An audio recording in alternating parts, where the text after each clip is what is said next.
and all the different counties, the cities. What are the people saying? We're anticipating it could be one of the largest caucus turnouts ever. Yeah. Yeah. So is it because of Trump, or is it because of the people are fed up with where our country has gone in the last 3 years, or both? I think it's both. I think people are excited about Donald Trump. Uh, I've been to 7 of Trump's rallies, but I've spoken with the other candidates, and they're good people. We have standing room only, and there's still people that aren't going to get in. And it's been that way at every rally I've been to.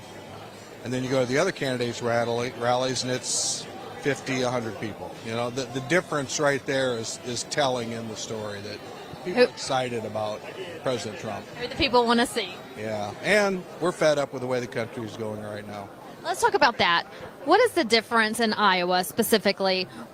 What are you seeing when President Trump was in office versus when Joe Biden's in office? I think we're a little bit insulated out here in the Midwest because everything hits us later than the coast. But gas prices went through the roof, and they're still too high, in my opinion. The bill at the grocery store is higher than it should be. Our dollar doesn't go as far. And it's simple as that. And people are sick of it. And then they look at what's going on internationally, and it just leaves you with a pit in your stomach. That we hear all the time about what's going on in Ukraine and Israel, but there are hot spots all over the globe right now. And why is it? It's because we've been personifying weakness over the last 3 years. And with Trump in office, we're in a much safer world. The country knows that we are showing weakness right now, and that's why we are on the brink of World War III, and that's why our borders are open and people are running in and flocking in by the millions. 8 million people, illegal immigrants, have flocked to our country just since Biden took office. It's actually devastating to see our country in this shape right now. Let's talk about the farmers. The Farmers for Trump initiative was kicked off right here in Iowa. Yeah, I was at that event in Council Bluffs. I was there as well. Had a great time. Even jumped on a John Deere tractor. You had to do that while you were there. It was a Farmers for Trump event. Talk about how important Trump was and his role was for the farmers when he was in office. I think most farmers would agree. There were some rocky times when he first took office. He was putting tariffs on countries, and farmers weren't really sure that was going to pay off. It paid off big in the long run. Open foreign markets for us, and that's the biggest thing for the Iowa economy is our ag industry. And I don't know of a more farmer-friendly president that's in my lifetime than Donald Trump. I'm glad you said that because he is a friend to the farmers, and the left would disagree with that because they disagree with anything Trump does. But at the same time, to hear it from you to say that he is an ambassador for the farmers is great to hear. Yeah. Hey, shout out to Deacon, man. Shout out to Deacon. Just waiting on Trump to arrive and speak at Iowa caucus. How y'all doing this evening? How are you guys doing this evening?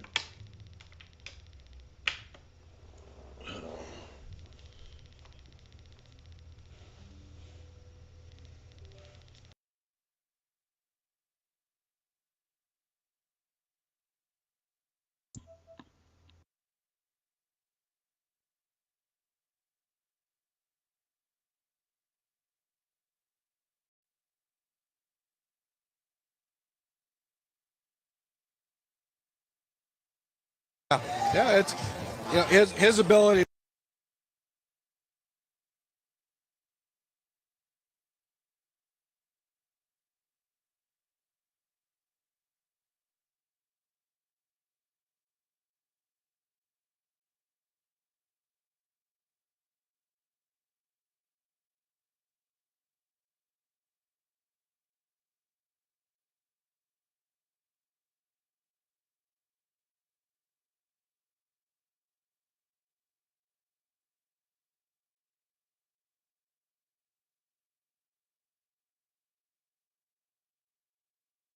Hello. Hello, hello, hello. Okay. Testing, testing, testing. How's my mic? Check, check, check, check. Okay, there we go. There we go. All right.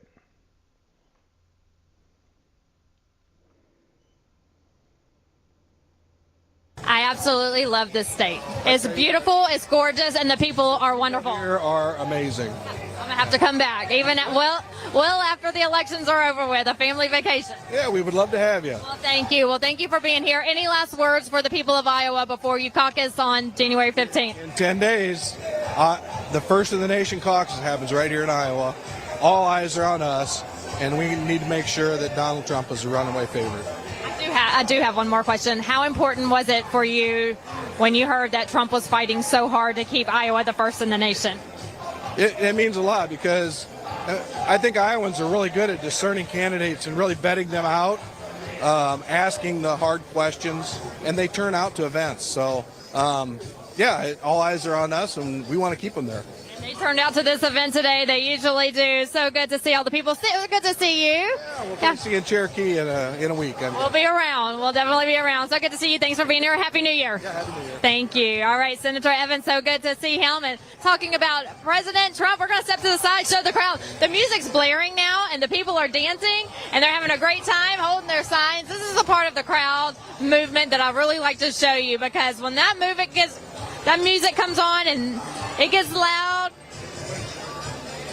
the people know that President Trump is on the way. And I think now is a good time to remind you to go ahead and order your free Trump book, A Kid's Guide to President Donald J. Trump. I have one. You should get one too. So it doesn't matter your age. Everyone can enjoy this, but it is A Kid's Guide to President Trump. It's good to teach them early. Kids can learn about the president's achievements, as well as Trump's vision for America and his plans to make America great again in his second term.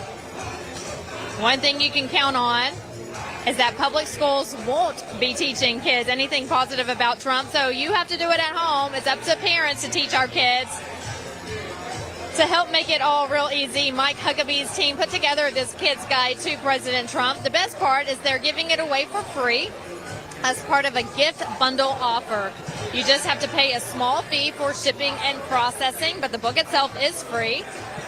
To learn more and to order the free Kid's Guide to President Trump for your own kids, just go to freetrumpbook.com. Again, that's freetrumpbook.com. But hurry, this guide has been flying off the shelves. Again, one more time, freetrumpbook.com. Right now, order your free copy. And the music that they're playing right now is President Trump's, what I like to call intro music. When this music track starts playing, that is a key indicator that the president will be coming on stage soon. That means he's in the building. He has arrived. He's here. He's in the back meeting with state and local leaders, top supporters, his Iowa team, donors. So President Trump has arrived. He is here, and he will be coming out on the stage here momentarily. It is a packed house here in Sioux Center, in the venue that we are in. It's a small community center, standing room only.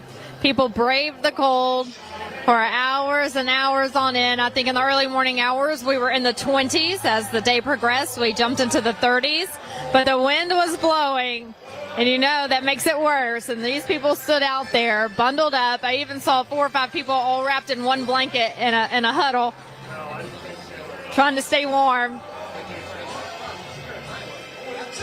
But it's proof that they are doing that, and they'll weather these conditions to see him, so you know that they'll weather these conditions to vote for him. In 10 days here in Iowa, tomorrow we'll be in the single digits, so we're almost there. And it feels so good to say that, because for the longest time it felt like 2024 was so far away. But here we are, ready to elect our Republican nominee and head into the November election and put a new president in the White House in 2025. I want to talk about the moms. I firmly believe that the moms will help save this country. All the mama bears out there. You know, I always heard it. I have a wonderful mother at home. My family is very close-knit. But it wasn't until I became a mother just 2 short years ago that I really understood how important our future is. Now, I always wanted to save our country, and I wanted a great America for myself and for future generations. Of course I did. But when I became a mom, that all changed. Like, now the fight is really on to save the country, because I do it for him. Now, look, I'm on the road a lot. I love what I do. I love coming to these events and meeting the people, and it's rewarding to get to talk about what we believe in and to talk about how important God is in our everyday lives and our families and our freedoms, and how important it is to protect this country and save this country. I love what I do, but it's very hard leaving my baby at home. But I do it for him, and I do it for your kids, and I do it for your grandkids, and for generations to come. Brian Glenn and I have talked about that before, how this job is rewarding, because we feel like we are a part of this movement that is helping change the country for the better. So I think that the moms, once you become a mom, you really understand how important it is to save this country. No mother wants to see their kids in grade school learn about transgenders, or have a little girl go to the restroom at a restaurant and a boy or a man's in there because he claims to be a woman. Like, what kind of world are we living in right now? So it's the moms out there who've really got to fight. The dads too. We're not going to, I'm not disregarding the dads and the fathers out there, but it's the Mama Bear, Moms for America, Moms for Liberty, all these wonderful organizations where the moms have come together and say, nope, this is not going to happen on my watch. And so we're fighting for our children, and it's great to be a mom, and it's great to fight with all the moms out there. Continue the fight. You're doing a great job. Our future is on the line for our children. The future is also on the line for our finances. If you have any money in the stock market or your 401ks, you can see there's been a decline with the Biden administration. People are losing money, and a lot of money. If you've invested money, you've seen a sharp decline. But you can invest with the Birch Gold Group, and they will help you get your IRAs and your 401ks back on track. All you have to do is text the word Trump to 989898. Protect your assets for yourself, for your kids, for your grandkids, for your families, for generations to come. And you may not have much money, and that's okay. They can take, or help you take, what little you want to invest and increase that. They'll have a representative call you, and then they'll also send you a free information kit, so maybe you can come up with a plan that fits perfect for you.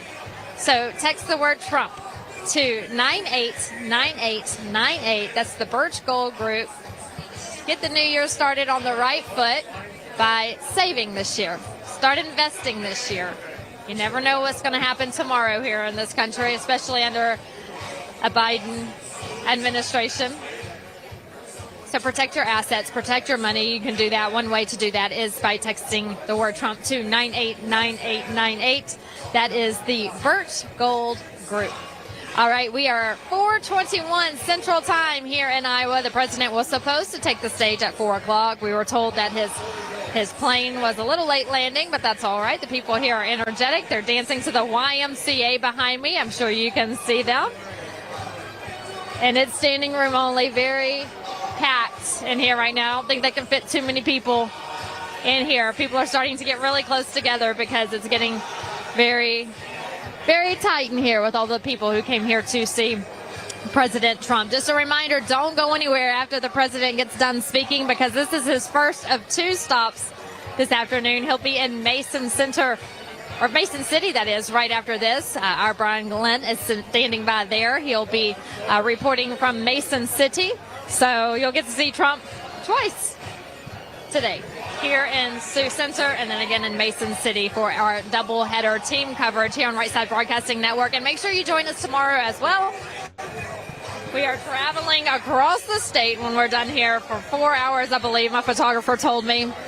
So our location for tomorrow. Brian Glenn also hitting the road after his event tonight with his photographer, driving about 3.5 hours, I'm told. So we'll be in Iowa again tomorrow for another doubleheader, more team coverage, so make sure you join us. Let me let you take a look at the people behind me. You can see right here, I wanted to show you this, that's why I stepped to the side, just how crowded it is in here with the standing room only.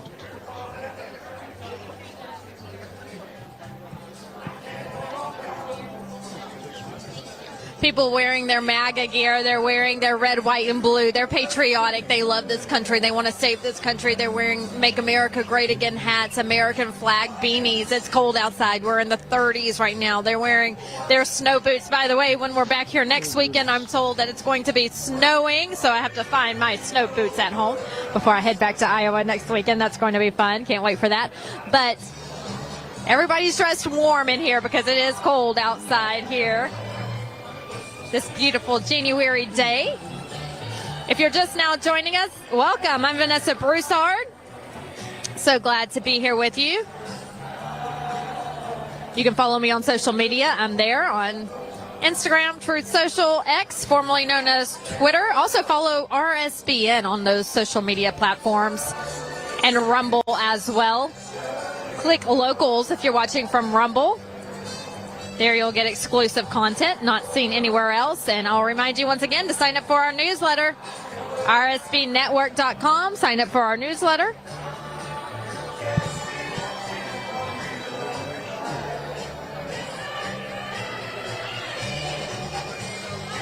All right, we're just moments away from President Trump taking the stage for the first time this year. We just heard from his team, the Trump team, about what to expect today in his speech. This is a commit to caucus event, 10 days out. He will say and talk about the people of the state are going to cast the most important votes of their entire lives.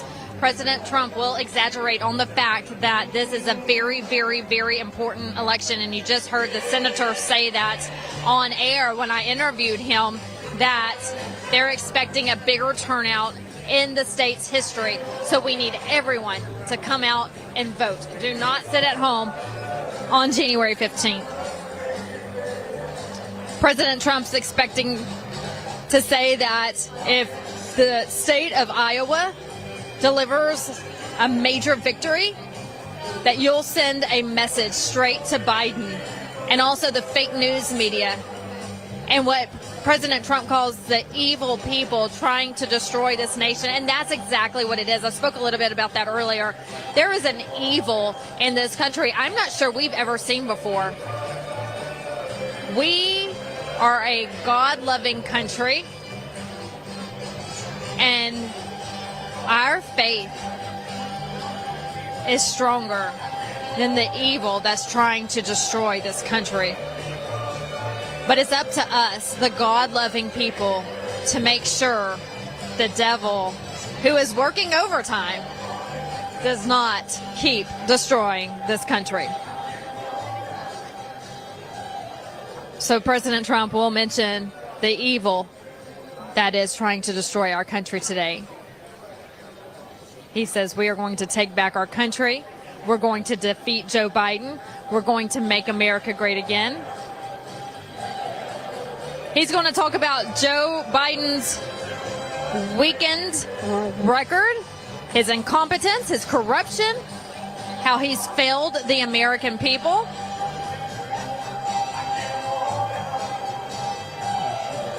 President Trump's going to talk about how our country is dying and that we can't waste a vote. Everyone needs to go out and vote. President Trump's going to talk about how he puts America first, and we see that daily. And we see daily how the Biden administration puts America last. He's going to talk about the other candidates in the race on the GOP side and the GOP field. He'll talk about the poll numbers. So this is all coming from the Trump campaign, giving us an idea of what to expect today from President Trump. President Trump's expected to talk about that this is far more than a campaign. That this is the greatest political movement in the history of our country, and I can't agree more. This MAGA movement is something like we've never seen before. The silent majority is no longer silent. The American people saw what this man did 4 years in office, and they want 4 more years because they believe that President Trump is the only man for the job. He can't be paid. They can't pay him under the table. He can't be paid off. He's a smart businessman. There was peace in the Middle East. We had closed borders. Men weren't wanting to compete in women's sports, or if they were, it was unheard of. Now it's talked about all the time. Men are defeating women in women's sports. But the left talks about women's rights all the time. Rights for women, women, women, women. Then why are you okay with allowing a man who just says he's a woman, claiming to be a woman? Why are you okay with a man competing against women if you're so big on women's rights? The left has lost their minds, people. Oh, the lights are dimming. The people are going crazy. The phones are out. They are ready here in Sioux Center, Iowa. They're standing on their feet. You can see all the phones out as we pan the crowd here on Right Side Broadcasting Network. And it looks like we should be starting here as President Donald J. Trump comes out on. Please welcome the next president of the United States, President Donald J. Trump. And I'm proud to be an American, where at least I know I'm free. And I won't forget the men who died, who gave that right to me. And I gladly stand up next to you and defend her still today. 'Cause there ain't no doubt I love this land. God bless the USA.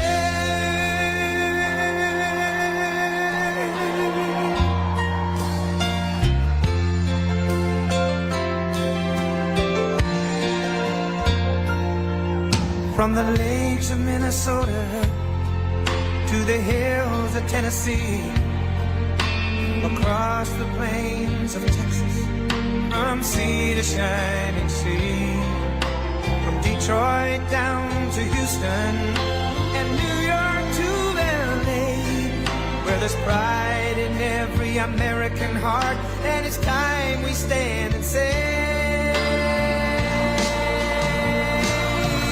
that I'm proud to be an American, where at least I know I'm free. And I won't forget the men who died, who gave that right to me. And I gladly stand up next to you and defend her still today. 'Cause there ain't no doubt I love this land. God bless the USA.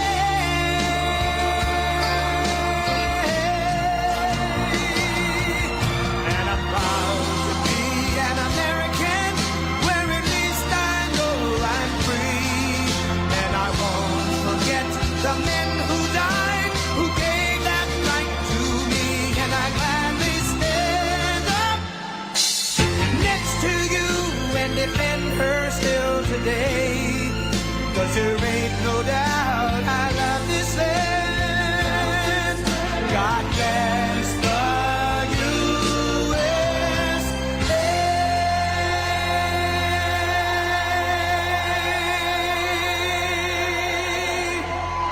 Thank you. Thank you very much. Wow. It's a packed house.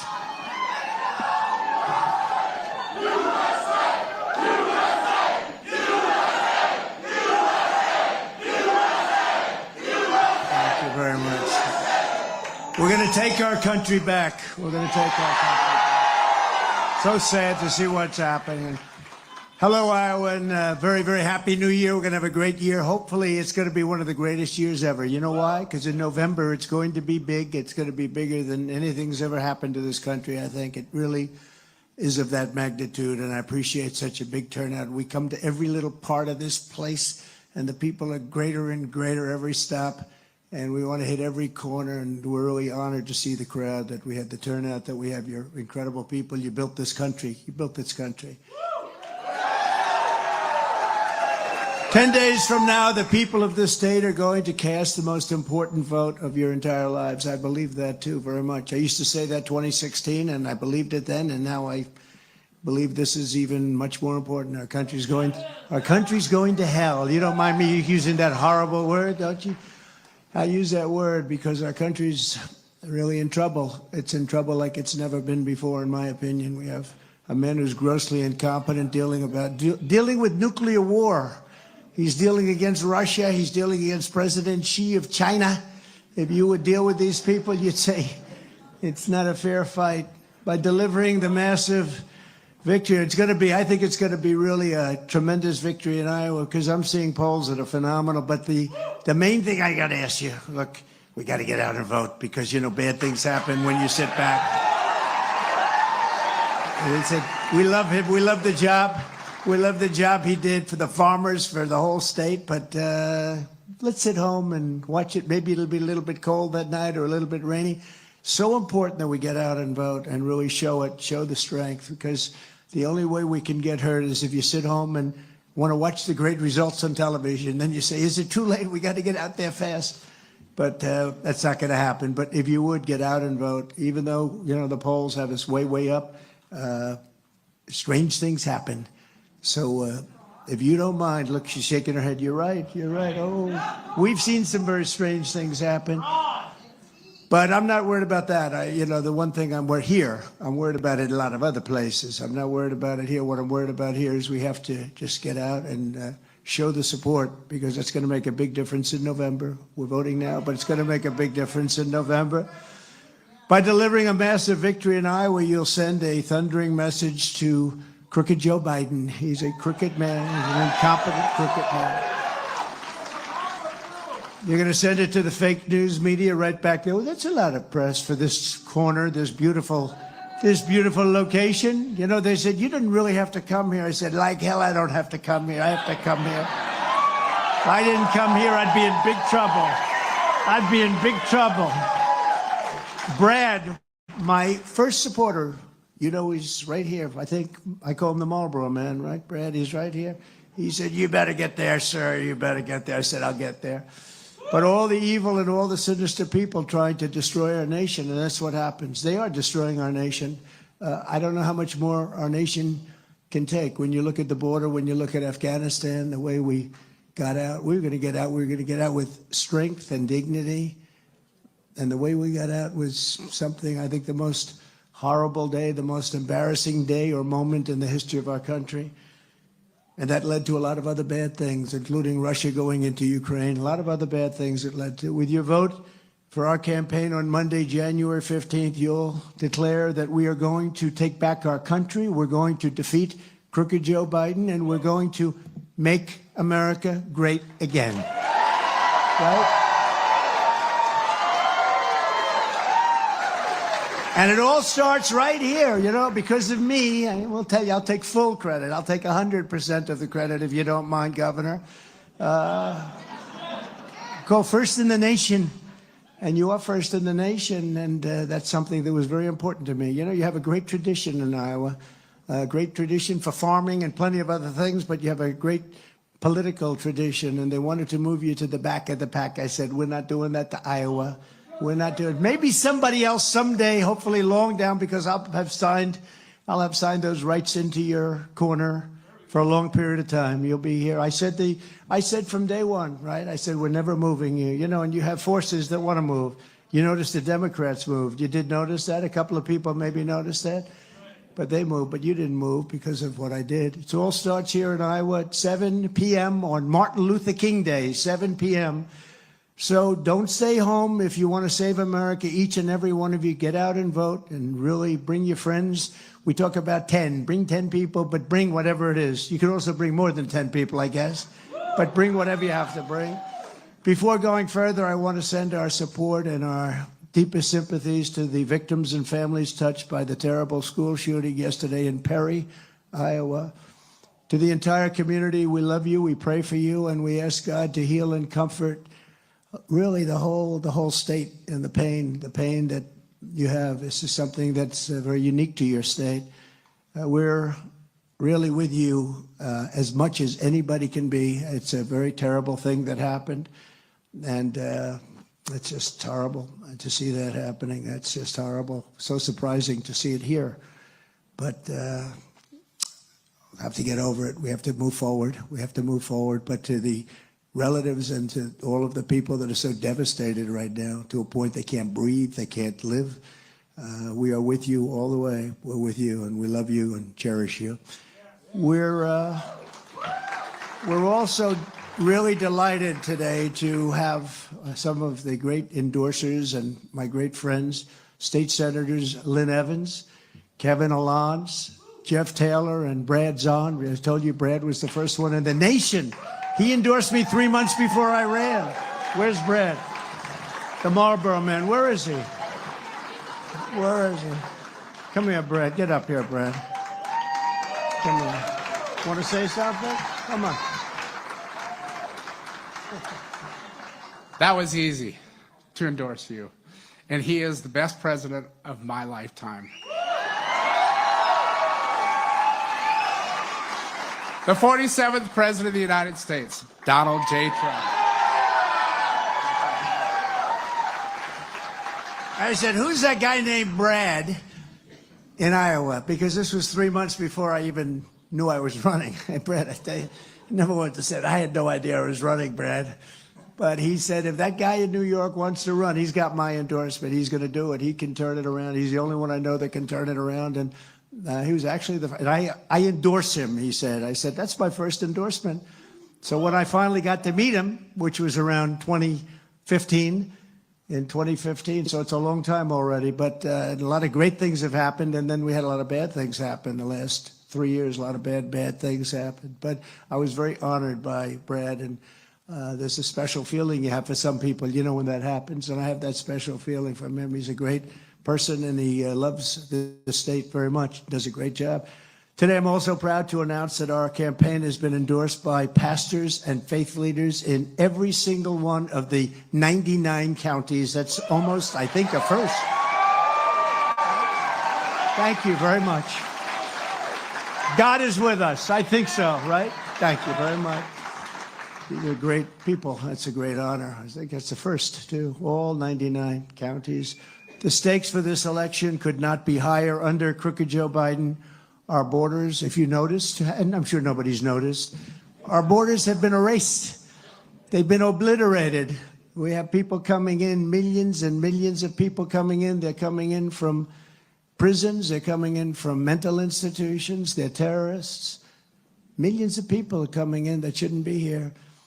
If you look at the world's, not just the 3 or 4 nations that we think about, you know, whether it's Mexico or if you, any one of the nations, you could also, by the way, you know, we also have a northern border that's not exactly doing too well. But if you look, Honduras, El Salvador, any one of these nations, it's not them, it's everybody all over the world. They caught prisoners the other day from the Congo. When I say caught, they catch them and they release them. We used to catch them and release them into Mexico. Do you remember? We released them into Mexico. It was called catch and release into Mexico. And they gave that up. You think that was easy to get from Mexico? No, but they did it.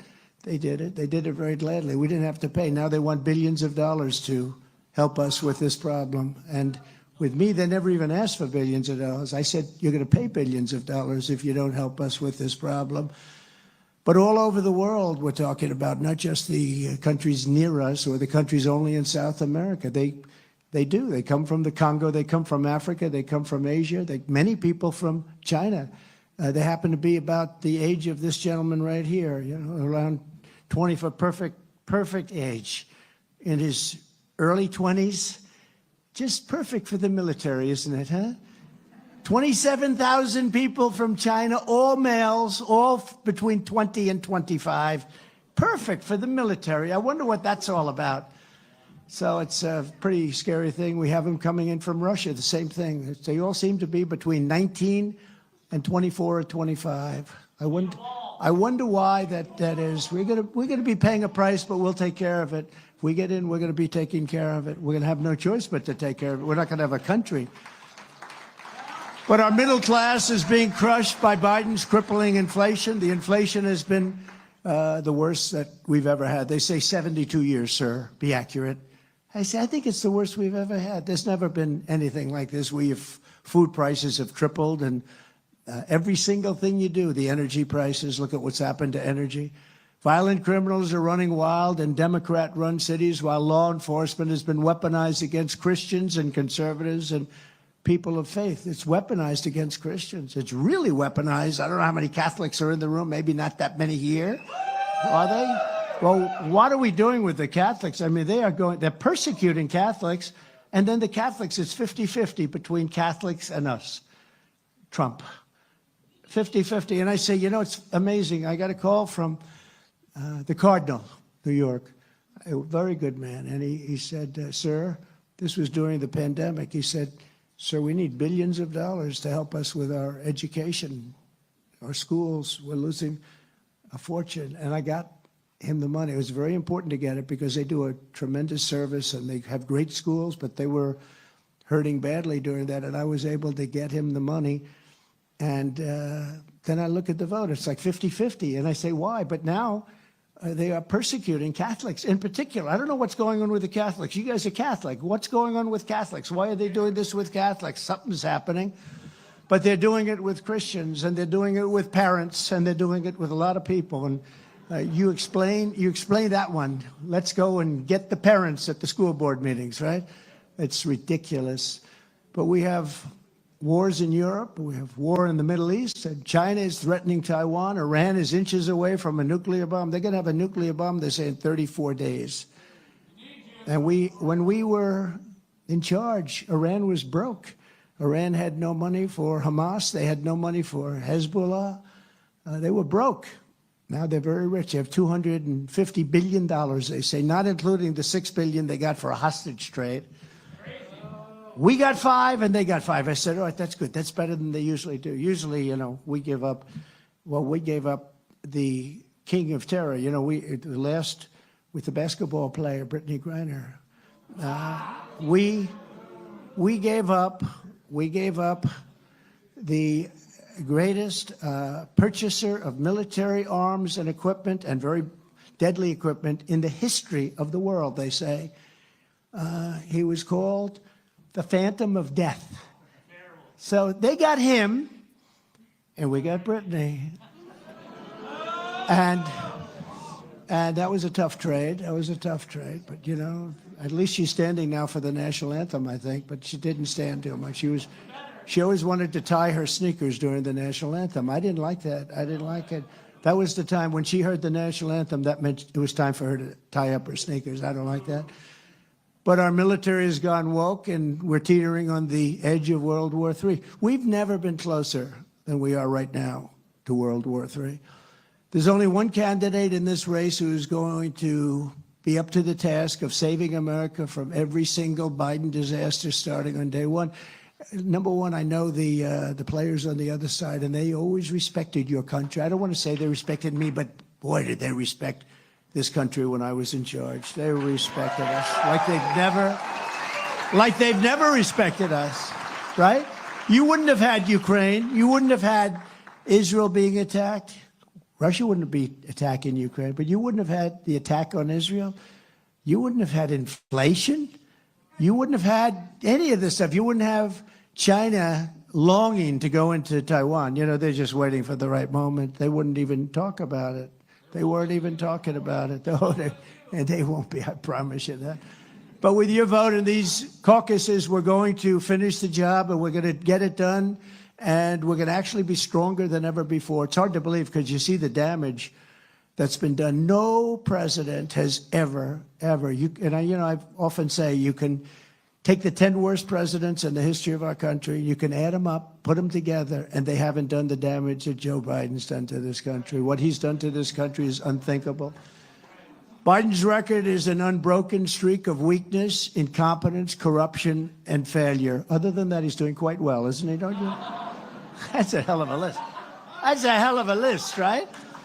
That's why Crooked Joe is staging his pathetic fear-mongering campaign event in Pennsylvania today. Did you see him? He was stuttering through the whole thing. He's going to, he's a threat to democracy. I'm a threat. They've weaponized government. He's saying, I'm a threat to democracy. He's a threat to democracy. Wow. Okay. Couldn't read the word. He's a threat to democracy. You know how bad the press is? You know what they do? They take me saying that like that, and they say, Trump couldn't say the word democracy. Look. No, that's what they do. They're so bad. You know, I don't know if you saw it. I was on Sean Hannity, a good guy, really good guy, right? And we did a town hall, and he says, tell us, you're not going to be a dictator, right? I said, Sean, I'm going to be a dictator for one day, for drilling and for closing the border. And after that, I'm not going to be a dictator.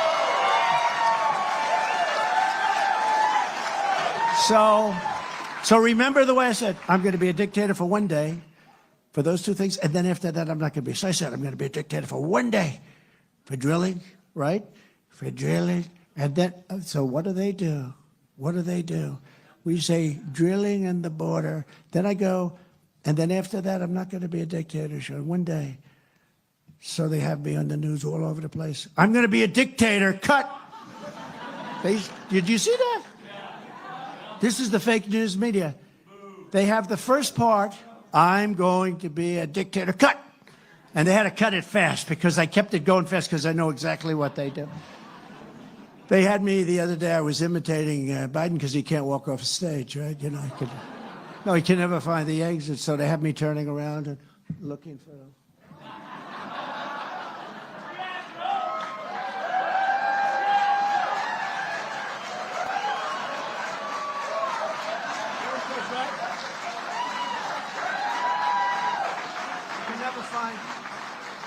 I mean, these stages have a lot of stairs on them. Some of them have 4 or 5 stairs, and he did. He had like so many stairs, he couldn't find it. And they showed me that I couldn't find the way off the stage. In other words, they said he couldn't find the way off the stage. And it's just terrible. They're so bad. You guys are so dishonest. You're so pathetic. That's why they're all going out of business, I'll tell you. They are just so pathetic. And, you know, it's so important. Having an honest media is so important. But they just aren't. And it's a lot of times what they don't say. It's not only what they say, it's what they don't say. But so I have to be very careful with sarcasm because I'm a little sarcastic sometimes, and you say something, and everybody there is laughing, having a good time, but they put it on as though you mean it, you know. It's so you can't have any fun during these rather terrible times if you think about it. Because Biden, I mean, if you take a look at what he's doing on the border, or inflation, or our military, that horrible day in Afghanistan, you look at what he's done with energy, all throughout the world, we're an embarrassment as a country. We become an embarrassment as a country. The only reason Biden is at Valley Forge abusing George Washington's legacy, I mean, he's abusing Washington's legacy, and he never sticks up for Washington. You know, they've taken the name George Washington off many schools and many different, can you believe it? The name George Washington is coming down from many schools, many in California, and he ought to stop that. But it's a legacy it's really a slander and a horrible statement he's making to 75 million Americans. That's what they say. It's much more than that. You saw the numbers that came out yesterday on the election. Everybody saw those numbers. They were released. The fake news doesn't want to talk about them. But it's a disgrace what happened in 2020. It's a disgrace, and everybody knows it. I think they have 81% of the people understand that. But he knows he can't show his face at the southwest border or in East Palestine, Ohio, where I love those people. They were great people. I went there early when they had that really bad situation. And he went to the auto workers' factories. He's given away our auto business to China, mostly to China. You could sit down if you want. Go ahead. Go ahead. See, I'm not kidding with those people that sit and you can't stand up in the front, right? But thank you very much. But, you know, people are waiting for 3-4 days in these things. That's cold out there. That's a long wait, right? It's pretty cold out there. I said, where's my coat? I had to walk 15 feet from the car to the... I said, do you have a coat? And these people are waiting for 3 days. So that's good. That means you're hardy. You're hardy people. You're strong people. Thank you. Thank you very much. But if you take a look, Crooked Joe cannot talk about a single issue that matters to hardworking Americans because he's failed you and he's betrayed us on every single issue, and on policy he's the worst ever, and people have known that for a long time. Secretary of States have said he doesn't know what he's doing. Obama said it. A lot of people said it, but he doesn't know what he's doing. You look at what's happening in the Middle East, you look at what's going on with Ukraine, he doesn't know what he's doing. Biden and the radical left Democrats lie to us because they know that Americans can't stand the truth about them because they know how badly they're doing. They are doing so badly. You know, they start off with a base because people said, a friend of mine called up, we're leading by 11 in a number of places. Now, 11's a lot, but a friend of mine called up, how come you're only leading by 11? This guy can't put 2 sentences together. I said, well, they start off with a base like about 39. He's at 38, so that's interesting. It's hard to be a 38 as a Democrat. But Republicans have to do it the old-fashioned way. We have to earn every one of them. But they have a base. I won't exactly tell you what that base is, but we all know what that base is. They have certain people that are going to vote Democrat almost no matter what. But I'll tell you, the union part of that base is coming to us. The union part. Can also tell you another. The Hispanic part is coming to us at levels that nobody's ever seen before. We're leading with Hispanics. That's never happened before. And African American is coming to us at a level that I don't think any Republican has seen, because they understand that this man is not capable. He's not a capable person. I mean, if you had a store and you wanted to take a week off, you wouldn't put him in charge of the store. No, you wouldn't. Would you trust him to run your store? I don't think anybody would. That's a little question. It's a little, thing. If you have a store, would you trust the President of the United States to run your store? He couldn't do it.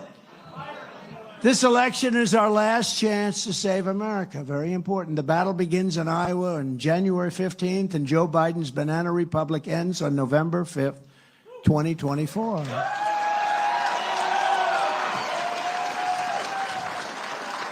And I believe, because the stock market's doing okay for the last 6 months, but I believe the reason is because we're leading in all the polls. I think if we weren't, the stock market would be going down at a level that you haven't seen. And I think if we don't win, I think you're going to end up in a stock market like you had in 1929, not a recession, a depression. I believe that. I have to say it. I really believe you're going to end up in a depression. You take a look at what these people are doing, how they're wasting all this money on the Green New Scam. It's called the Green New Scam. It's horrible. Horrible, horrible. With your help, we're going to bring our country back from disaster. Our country's a disaster. Laughed at all over the world. Since 2016, you and I have been in this battle side by side. I mean, we won twice, and we're going to win a third time. We're going to win by more now, they say. We're going to win by more in terms of November. We're going to win by more than we did even the first 2 times, and we won nicely. We won very nice. Look, I did get you $28 billion, in all fairness, right? Who the hell else would get you $28 billion from China? The farmers of America. I say the farmers of America are not voting against Trump. They're all smiling like this. They opened us big. Remember I said, here's what you do. We're going to take a little while with China, but we're going to end up winning the negotiation, and we're going to make a great trade deal. You know, I don't even talk about that trade deal. I talk about USMCA. I talk about all the many trade deals I made and redid because you had such crazy deals. I used to say, who makes these deals? They're so bad. But I don't talk about China, but China was probably the biggest of them all. $50 billion they have to buy. They used to buy 10, 12, $50 billion they had to buy. Now, I don't know if they're watching it, because I don't think Biden's going to enforce anything because China pays him a lot of money. You know, it gives him a lot of money. So he's a Manchurian candidate. And you know what a Manchurian candidate is? This young gentleman, he doesn't know. You don't want to find out. He's a Manchurian candidate. We took on the entire corrupt system in Washington like no one has ever done before. And together we stood up to the failed establishment, the corrupt media, the deep state, the globalists, the warmongers, the Wall Street special interests, and open border fanatics. I mean, a lot of these Wall Street guys, they know me, they like me, and I see that they're endorsing, like, Nikki Haley, Bird Brain. They're endorsing Nikki Haley, who does not have what it takes, by the way. I'm just telling you, I've spent a lot of time with her. She does not have, I hope you enjoy her, you know, with her little quips. Like, how did the Civil War start? What was the, well, it had to do with government. No, it was slavery. You know, I never questioned her in that. I never wanted to pile on. But you'll find out about Nikki, and you're going to find out that Ron, you got to have a little personality, you know? We took him from practically zero. He begged me for the endorsement. I gave him the endorsement. He was like a rocket ship. One day he was leading, and he won, and then I helped him win the general. And then 4 years later, they said, will you run against the president? And he says, I have no comment. I said, that means he's running. Oh, man, this guy's running. I got him elected. He's going to run against me. So I started hitting him very hard, and a lot of my geniuses backstage get paid a lot of money. Sir, don't go after him. He's a Republican. I said, I don't care if he's a Republican or not. He said he has no comment. I got him elected. But you need a personality still, and there's not a lot of personality there. So, you know, you need a personality to charm foreign leaders. You think President Xi's easy to deal with, and Putin? And you think Kim Jong-un, North Korea, you're going to get into a nuclear war. If Hillary won that election, you would be in a nuclear war. Who knows where you'd be right now? Because nuclear is a level that nobody wants to even think about. And, you know, again, now we have the problem with Iran, and they're going to have it. You know, when I busted up that whole Iran situation, they were supposed to make a deal. But they didn't do anything. They didn't do anything. And now they're going to have a nuclear weapon, and they allowed them to sell. I told China, if you buy oil from Iran, you can't do business in the United States. They said, well, we're not going to buy any more oil. Thank you very much. And I said that to many countries, and they were doing literally no business. They were broke. And then Biden came along, took off all those sanctions in one day, and all of a sudden you have, you know, the greatest sponsor of terror anywhere in the world, probably in history, and they're giving money to everybody that wants to blow people up. But we didn't like that. But it is what it is. But they didn't do anything. I took away all of their economic power. And by the way, I wanted to make a good deal for them too. I think everybody would be happy. But they cannot have a nuclear weapon. That was the only thing. The one thing I said you cannot have. Had that election not been rigged, we would have had a deal with Iran in the first week. In the first week after the election, not even in January, after the election, we would have had a deal with Iran. But they didn't do anything. I terminated the deal, which was not easy to do. And then you were supposed to make a deal. They didn't do that. These people are incompetent, and they're very dangerous for our country. We achieved more than any administration in the history of our country. We fought long and hard to rescue the Republican Party from the likes of Mitt Romney, Karl Rove, this Paul Ryan guy who's the worst. And there's no chance. Remember Paul Ryan, wheelchair off the cliff? Remember this guy? He is bad news, and he works at Fox now. He's on the board of Fox. You think that's good? No wonder Fox has changed. There's no chance we're going to let them claw their way back into power and establishment like Ron DeSantis and Nikki Haley. You know, the other day they had him on a program, Ron DeSantis. His name is DeSantis. But they had him on a program. Ladies and gentlemen, we're proud to have the governor of Florida, Mr. Ron DeSantis. They said, no, it's DeSantis. That's good branding, right? When they can't even say his name. It's governor, yeah, Ron DeSanctimonious, actually. It's, the abbreviated version is Ron DeSantis, right? But he's got a bad seed there, because any guy that would do that, when you get somebody elected, you say, let the president have this time. He'll do a great job. And everybody said we did a great job. Let the president do a great job. And he's young, and he'll take over. But he's a bad seed. He won't be getting my endorsement. I can tell you that. Thank you very much, darling. I like you too. Who said that? Who was in the thank you. Look at that.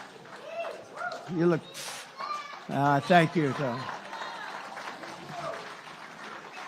That had a nice voice, right? I heard that voice. I said, just stand up, please, if you would. Thank you very much. Very beautiful. Our country's dying, and there's no time to waste for your vote or another establishment career politician. We have to straighten out our country. We have to straighten. We got badly hurt when the gift from China poured onto our shores, COVID. The day before that happened, I had John McLaughlin, the great pollster. He was in my office with some other pollsters, and they said, sir, I'll be honest with you, you can't lose. This is the greatest poll numbers I've ever seen. We were a couple of years, 2.5 years in, and they said, you can't lose. If George Washington came back from the dead and Lincoln came back and they teamed up as president and vice president, sir, you'd beat him by a lot. I said, that sounds good. The next day I go into the Oval Office, they say, sir, there's a problem in China. There are a lot of people dying in Wuhan. Remember I said it was the Wuhan lab? I never changed. It was the Wuhan lab. But other people said, oh, it's a cave from 2,000 miles away with bats. Then they blamed France. They blamed Italy. They blamed everybody. It ultimately came back to Wuhan, which is what I said. I never changed. But they said, there's a problem over there. A lot of bodies lying around this particular facility. I knew what the facility was, and I said, that's not good, but who would have ever thought? And we did a phenomenal job. We never got credit for that kind of credit. We got credit for a great economy. We got a lot of credit, too, but we really did a great job in that. Nobody knew what the hell it was. But they said there was nobody that could ever have come even close to us. Look at how the farmers were doing. By that time, we had a deal with China. We had everything cooking. We made USMCA. Everybody said, you'll never be able to change NAFTA. Remember NAFTA, that horrible, horrible deal, one of the worst trade deals ever made? But a vote for Donald Trump in these caucuses is a vote to secure our border. It's a vote to stop the invasion of millions of people from parts unknown. We don't even know where the hell they come from. They come from parts unknown. It's a vote to rescue our economy, and it's a vote to reclaim our democracy from crooked Joe Biden and the entire criminal class in our nation's capital. They're criminals. What they're doing with voters and what they're doing with the weaponization of the system and elections, what they're doing is incredible. I mean, I've gotten indicted more than Al Capone. Do you know Al Capone, Scarface, you know? He had a scar from here to here, and he didn't get it, I always say, playing tiddlywinks, right? He was a rather rough guy. And if he had dinner with you, if he didn't like the way you smiled, they'd shoot you the next day. You'd get killed, probably the next night. But you'd be gone. He got indicted less than me. I got indicted because I said we had a rigged election. And it turned out I was right. It was rigged much worse than anybody thought. But unlike every other candidate in this race with me, you know, in your heart that I will always put America first. We put America first, and with God's help, our job will get done, and it'll get done like it did before. We did more. I mean, we rebuilt our military. We got the biggest tax cuts in history. We got the biggest regulation cuts in history. Right to try. Hopefully nobody in this room needs it. But, you know, we have space age. We have the greatest doctors and laboratories in the world, and people couldn't use it. If they were sick, they'd go to Asia, they'd go to Europe, they'd go all over the world. If they had money, if they didn't have money, they'd go home and they'd die. I got right to try so that we could take something that wouldn't be approved for 5 or 6 years by the FDA. I moved that up too, by the way. That used to be 12 years. We cut it down in half. And it was going further. But right to try gave you the right to sign a very quick document and get whatever it is out there. You know, they used to say, we can't do that, sir. There's great liability. Supposing they die, say they're terminal.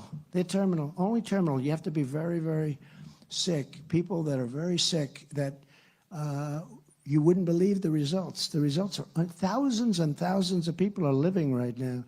You know, the laboratories didn't want it because a lot of people would die, and they didn't want that in the record. Doctors didn't want it. Our country didn't want it because we didn't want the liability. And they signed something saying you have no liability whatsoever. Nobody has any liability, but we got to do it. They're terminally ill. These are terminally ill people, and we are saving thousands of lives. And it sort of worked out the opposite for some of these great laboratories, because instead of having liability, they're showing it really works, because you're bringing people that were going to be dead very soon, and you're bringing them back to life. And, some of the stuff that they've done is incredible. So I'm very honored by that. They've been trying to get that for 54 years, and they didn't get it, but I got it. And we had to get it through Congress, too. Thank you. And that had to go through Congress. Much of it, you hear about all these executive orders, but a lot of the stuff to get it done and get it done right has to go through Congress. And we got that through Congress. It was a great victory. And victories cannot come soon enough for our country. As we speak, the last remnants of our open and broken border are crumbling into rubble as millions and millions of people storm into the United States in the largest illegal mass migration in the history of the world. There's never been a country in the world, third world country, banana republic, there's never been anything like what you're watching on television. And they pretend like they've got it under control.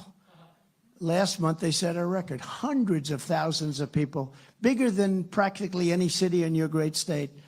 I think bigger just about than any city came in just last month.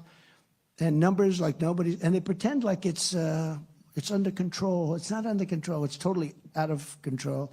And part of the reason they want them to come in is, in my opinion, because, look, they're not stupid. Anybody that can cheat on an election like that is not stupid, okay? Because they're professionals at cheating. But anybody that can cheat like that, they're not stupid people. So there's two things and then a third. Number one, they're stupid. Number two, right? Number two, they hate our country. And number three, they want those people to vote. And that's a bad one. That's the one that scares us most. And I'm telling you, they're signing people. That's what they're doing. And I believe now that that's why they're allowing these people to come in. People that don't speak our language, they're signing them up to vote. And I believe that's why you're having millions of people pour into our country. And it could very well affect the next election. And I believe that's why they're doing it, because they know what they're doing.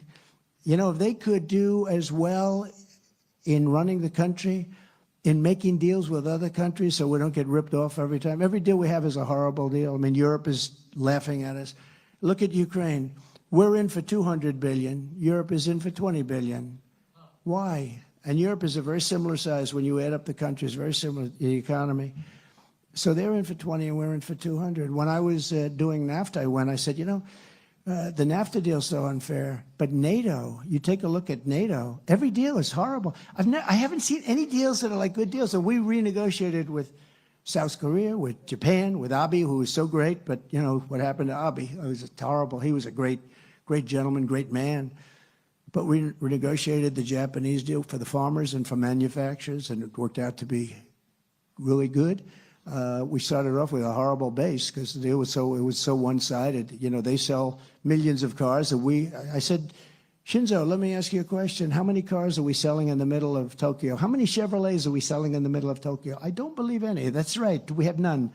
It's a very one-sided deal, and we changed it around a lot, especially for the farmers, frankly, especially for the farmers. But we changed all of these things around, and we were rocking and rolling. If you look back 10 years, if you look back 5 years, you'd see that there was a statistic that was scary. China was going to overtake us in 2018 or 2019. And we were hitting it so good. And we picked up so much. We left them in the dust. We left them in the dust. They never even came close. And I always say, if we have a smart president, that will never happen. But now we're giving it all back to China, what we're doing. And, he wants to end the tariffs. These tariffs are bringing in billions of dollars that I put on China. No president's ever gotten 10 cents, not 10 cents, and he wants to give it back. So far, he hasn't been able to because it's so much money that he hasn't been able to pull it off. But he would like to give it back, the tariffs. And if they do give that back, China will literally take over this country economically. It would be a horrible thing. But putting those tariffs on was not the easiest thing to do, but they paid us hundreds of billions of dollars. And as I always say proudly, and my people say, please don't take Iowa for granted. Don't take Iowa, sir. Please don't take, you can't, because I always say, how the hell do I lose Iowa? I got the farmers of this country, $28 billion. How the hell do I? And they're always saying, right? But they're always saying, sir, please don't. I say, I said, I'll take my chances. Nobody else. Look, Ron DeSanctimonious was against the farmers, and he was against ethanol. Nikki is against farmers. She wanted to decimate Social Security. So did he, by the way. He wanted to move the age up to 70. She wanted to go higher than that. I mean, and these people, one thing about a politician, because I dealt on the other side of politics a lot too. One thing about they always go back to what they originally had. That's their inclination. They always go back to where they originally were. But I was for all of your things, and I was for your ethanol. And ethanol, let me tell you, it's always a battle with ethanol. It's not easy. But I saved ethanol, and they will get rid of it immediately. They're going to get rid of it immediately, I can tell you that. Even though all of a sudden they become ethanol people. You know, this industry is going to give Ron a little party, like 12 people are going to show up because of his stance on ethanol. Tell him to go back a year and a half and take a look at his stance, his real stance. A record 300,000 illegal aliens were detected crossing the border in December alone. That's the largest number in history. That's the biggest number in history. And under the Trump administration, we had the most secure border in the United States in U.S. history 3 years ago. So you went from the most secure border with, by the way, the least number of drugs pouring into our country in 22 years, okay? And that's not acceptable. Look, if you want to stop the drug epidemic into our country, which is killing, in my opinion, 250, 300,000 people. They always say 100. It's not 100. It's much more than that. You know what to do, right? Do you know what to do? Says, vote for Trump. Well, that's another way of saying, yeah, you could say, that's very good. I like that.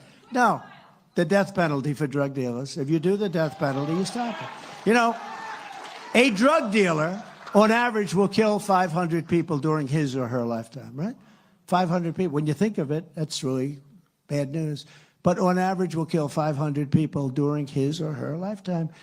And when I went to China and I saw President Xi, I said, do you have a problem with drugs? No, no, no, we do not. Oh, why? Quick trial, quick trial. I knew what quick trial meant, right? Quick trial. Unlike our trials that last, 400 years, except if I'm being tried. If I'm being tried, they go quickly. They set records. If I'm being tried for bullshit, they go fast. Mine, I'm setting records. They've never seen in Washington, D.C., they've never seen speed like that. Other guys, they'd be in court for 7 years. Mine gets done like 2 months. Nobody's ever seen. What a two-tiered system of justice we have in this country. It's horrible. It's horrible. But if you want to solve the drug problem, that's what you do. I said, we don't have any. They used to have a fantastic problem. They used to have a tremendous problem with drugs. It ruined the country, actually. Japan took over China. A smaller nation took over China because they had the opium fields. They had drugs, tremendous drugs, and amount of drugs. And now they don't have drugs. And they do it because if they say if you get caught selling drugs, you get the death penalty, and you go quickly. It's a quick trial, and everyone said, "Well, let's get the hell out of here." The drug dealer said, "Darling, I think we're going to head to the United States. Let's sell them in the United States." So that's the way. But I'm not sure this country is ready for it. They should be ready for it because they're destroying our country. They're ruining families. Many people in this room, I'm sure, have been greatly affected by drug-addicted kids that would have never happened if you didn't have these drugs pouring in, usually mostly over the southern border. But we had it down to a record low for about 25 years just in what we were doing. We built 561 miles of border wall. I always get a kick out of this because they say, oh, you only built 59 miles. No. If there's a piece of 2x4 laying on the ground that's 40 years old and rotted, but it used to be like to stop a bicycle from coming, whatever. If there's a little piece of steel laying there and it hasn't been painted in 100 years, it used to be there many, many years ago, laying just on the ground flat, nothing else. They consider that a renovation when you build a big monster wall. So they say, no, he only built 58 miles. No. We built 561 miles of wall. And that's why we had the safest border. That, and in all fairness, Mexico giving us 28,000 soldiers worth billions of dollars, by the way, 28,000 soldiers. I went to the president. I said, you have to give us 28,000 soldiers for the border. No, we won't do that. The head of the State Department, who was very much involved with Mexico, said, you'll never get it, sir. We've been trying to get that for years. You'll never get it. I said, no, we'll get it, 100%. and we'll also get remain in Mexico, and we'll also get catch and release. You know what catch and release? They catch them and release them in our country. Well, we got catch and release. We release them in Mexico. We catch them and release them in Mexico.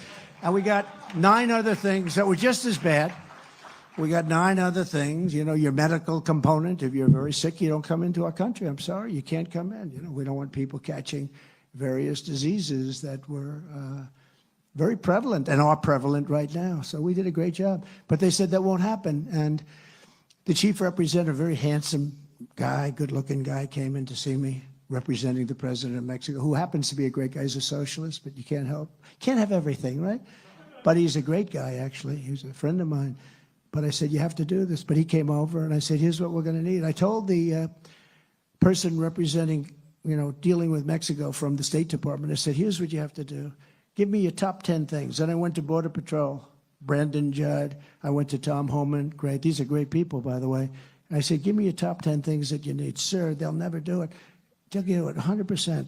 The person in the State Department, a woman who was really very good, but she never won a battle with Mexico because they wouldn't do anything, right? Because they, you know, they don't listen to our people. So I said, no, they'll do everything. Give me the top 10. So I took the top 10 things from everybody, add them up. We took the top 10 things, all tough to get. Like remain in Mexico is tough, right? You know, you don't remain here, you remain. You got to take a look at Tijuana. Until Biden came in, he just let everybody flow right into the country. It's so crazy. It's so crazy. But I said, no, we'll get him. So he comes in. I said, listen, we need 28,000 soldiers free of charge. No, we're not doing that. He looked at me like I was crazy. I said, no, you're going to do that, 100%. He goes, I said, we're going to need remain in Mexico. In other words, everybody has to remain in Mexico. They can't come into the United States. You got to remain in your country. And then if we want them, we'll take them. And if we don't want them, they'll go back to their other country. No, we won't do that. Then I said, catch and release. We're going to catch them. We're going to release them in your country. No. I said, no, you'll do it. No, you will. No, sir, you don't understand me. I will not do that. I will not. I said, no. Okay, you ready? 100% you're going to do it. He didn't know what was going on. He didn't understand it. He said, I won't do it. I said, you're going to do it. And here's the story. If you don't do it, I have legislation in front of me that I had the right to sign. I'm going to tax all of the cars that you stole from our country where you manufacture them. You know, they stole 32% of the manufacturing ability of the United States over the years, not through me, before me. Every car coming across and every product coming across from Mexico into the United States is going to have a tariff of 25% on it. And that's more money than all of the stuff that we're talking about put together. And he said, he's going like this. Can't breathe, you know. It's like a little choke going on. But he said, may I have a few minutes to make a phone call? I said, let me guess, you're calling the president, right? Give him my regards, but try and be back within 5 minutes. He comes back within 5 minutes. He said, sir, it would be a great honor to supply you with 28,000 soldiers. It would be a great honor to have all these people, including the criminals, remain in Mexico. We would love to have that. That's just what we want. That's just what we did. Gave me every single thing. And that person in the State Department, a really nice woman, but she wasn't much of a negotiator, frankly. She said, I've never seen anything like it. I've been here for 25 years. I've never seen anything. I got every single thing. Then when Biden came in, he gave away almost all of it, right? Gave away all of it. It's crazy. And Ron DeSanctimonious and Nikki Haley and all the rest of the pack will never do what it takes to secure the border. They'll never do what it takes to make our country great again. They're never going to do it. I know them. I know them all very well. They don't have what it takes. Nikki Haley has been in the pocket of the open borders establishment donors her entire career, and she's a globalist, you know. She likes the globe. I like America first. The people in this room like America first. And Nikki Haley's campaign is being funded by Biden donors. Did you know that? Biden donors, because they're trying to get her, like in particular, here we're doing so well, I think they've sort of given up. Do you notice they're sort of like out of here? But in New Hampshire, they have a lot of Biden donors and contributors putting money into her campaign. That tells you, that should be enough to stop her right there. Well, she stopped. Hey, listen, they had a poll. Last week it was a classic, just to show you how fake the media is. So the headline was, Haley surges. I said, uh-oh, this is bad. I better read this little thing. So I went up 7 points to 74. okay? I went up 7. She went up 2 points, and Ron DeSanctimonious went down 1. So instead of being down 2 points, she was even with Ron DeSanctimonious now. So the headline, and she was at 10, and he was at 10, either 10 or 11.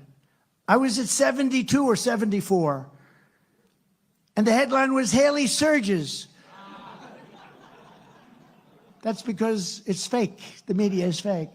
So anyway, we like these little quips. You think they're on the teleprompter? You think Biden could tell you stories like that? He'd get lost. Can't find his way off the stage.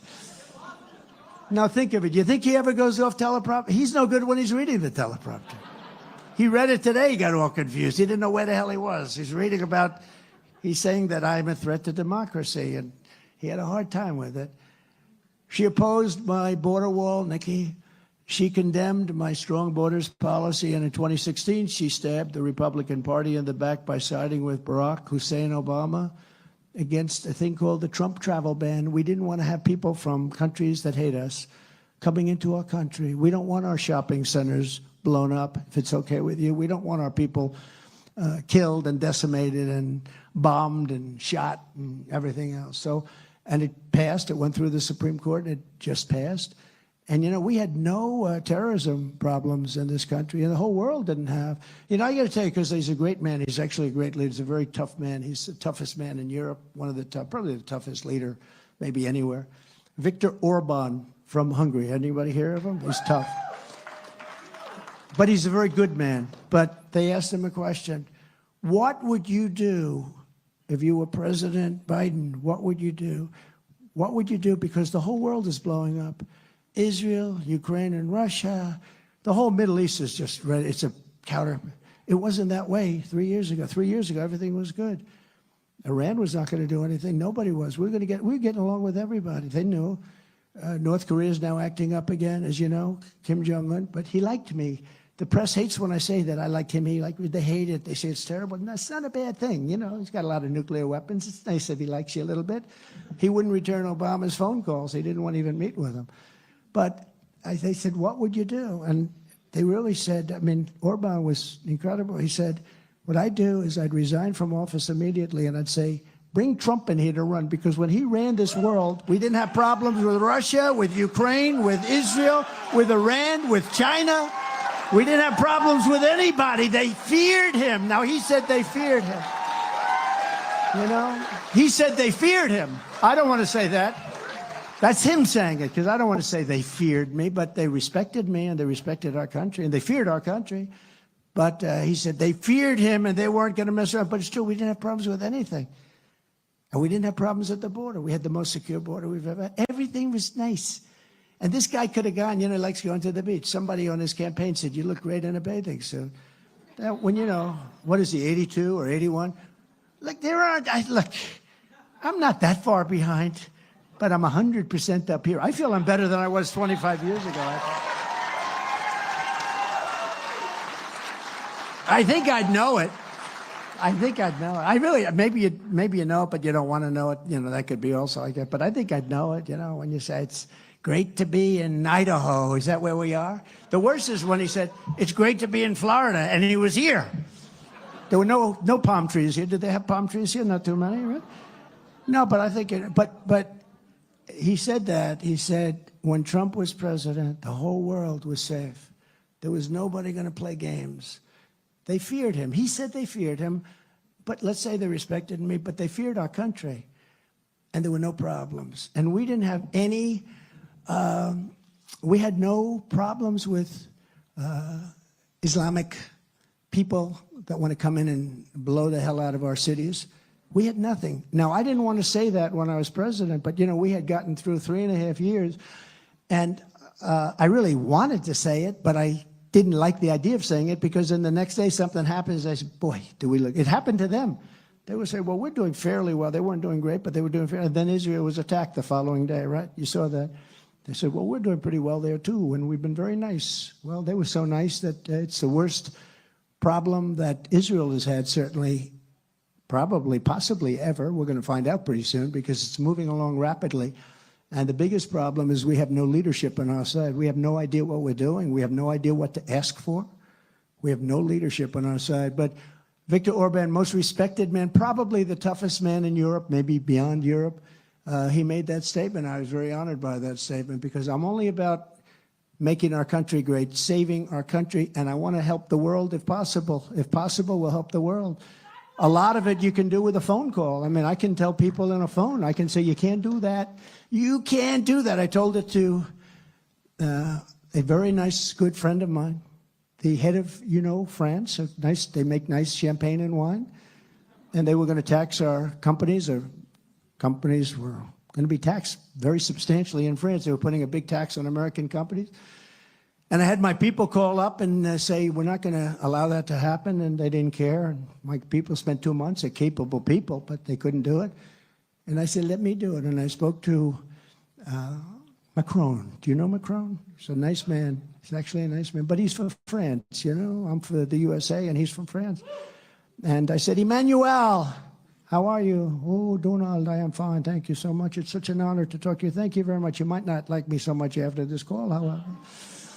I understand, Emmanuel, that you're going to be taxing American companies doing business in France. Oh, yes. It's that has passed. I'm so sorry to tell you, but that has passed. I said, well, I don't think it's passed. I really don't think it's passed. If it has, you can unpass it. Because if you don't take that tax of American, I want to protect American companies. That means you and a lot of people. Why should they tax American companies? I said, if you don't take that tax off, I'm going to tax at 100%. I'm going to tax every bottle of champagne and every bottle of wine that comes into the United States of France. And I know that's a soft spot for them, right? That's like a soft spot. And he goes, no, you cannot do that. That is not fair. I said, that's okay. You got 5 minutes to tell me yes. And after that, I'm sorry.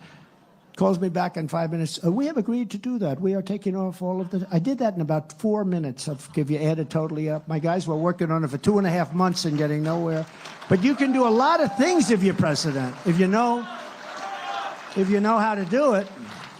If you know how to do it, and I still remain friendly. I mean, you don't have to burn the bridges. I mean, he respects it. They respect that more than some dope that doesn't know what's happening. They respect you more. They almost like you more.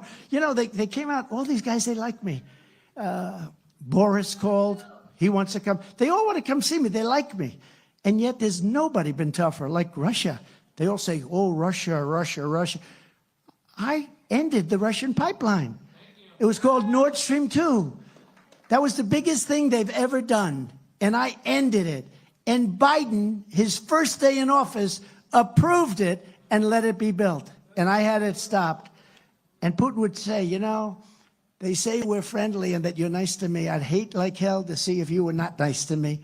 Because think of it, I ended that. I had tariffs and I had all sorts of things on Russian citizens. But I got along with Putin. That's not a bad thing. But there's nobody, he would tell you, the historians will someday tell you, there's nobody that's been tougher on Russia. And Russia would have never, as we said, would have never, ever in a million years gone into Ukraine. That only started when I left. Once I was out, all of a sudden they start forming. And I thought he was doing it for negotiation purposes, and they could have had a deal, by the way. That could have been a deal. That's a deal that would have been easy to make. And instead of a deal, it's now all those millions, I think. I think the numbers are going to be much greater than you're hearing. When you see that they knocked down 9 buildings in a city in Ukraine and 2 people were hurt. No. Many people were killed. I think when you see the real numbers, you're going to see numbers that are shocking how bad they are. And that's something that would have been easy to done. Even without a deal, he wouldn't have done it, because part of the reason he did it is Biden let energy prices, barrels of oil, go up so high that they made a fortune. So they did it for that because he was making it went over $100 a barrel. And at that, he could prosecute a war and make a fortune. He's the only guy that ever had a war and made an absolute fortune. And it shouldn't have happened. And this guy is always talking, the Green New Deal and all this stuff. But in the meantime, he's allowed a lot of these countries that, let's say they're not particularly friendly to us, to make a fortune because the oil price went up so high. It's a shame. The guy is grossly incompetent. What's happened is horrible, because I had it at $40 a barrel. At $40 a barrel, he didn't have the money to go in and fight Ukraine. At $100 a barrel, the guy's making a fortune. So with Biden, he keeps the oil price up, and it's very high now, but now he's going to do something artificial to get it down for the election. Watch. But as soon as the election's over, it's going to be over for you. You know, he tapped into the strategic reserves that I had so much to do with bringing it up, and then took it almost down to the lowest point. It was down to the lowest point, they say, in history, because he wanted to keep gas prices low during that. It wasn't meant for that, but he wanted to keep gas prices low so that the election would go and you wouldn't have had to pay, you know, $9 a gallon. You'd pay $2.50, $3 a gallon. It's called artificial pricing. And he did that, and as soon as it was over, it went way up. Now it's still high, but it's coming down because they're making all sorts of moves on other countries. We're getting oil now from Venezuela. We're getting oil now from Iran. The people I wouldn't let them buy from, Iran, they're now sending us oil. Can you believe it? The whole thing is crazy. Nikki Haley would sell you out, and Ron DeSanctimonious would sell you out so quickly. And they're going to all grant amnesty to Biden's illegal aliens when Biden comes in. And sadly, the establishment losers and sellouts lagging far behind us in the Republican primary cannot be trusted on taxes, on trade, or on anything else. You can't trust them on taxes. They want to raise your taxes like crazy. They're globalists, and they always will be, and they always want to take care of global countries. And somewhere along the line, they think that's good for us. I think they probably believe it, or they're crooked. You know, some are crooked. I really believe some are crooked, but I think some probably believe it. They can't explain why, because it doesn't make sense. No, it's about America. It's about America first. We have to take care of our own country, and we can help others, but we have to take care of our own country. There's nothing you can do to change these people. They'll betray you just like they betrayed me. I mean, I told you the DeSanctimonious, I got him elected. He went up like a rocket ship as soon as I pressed that little button. Now it's Truth. Truth is the best, right? But is everybody on Truth, I hope? Truth is the one. That's the one.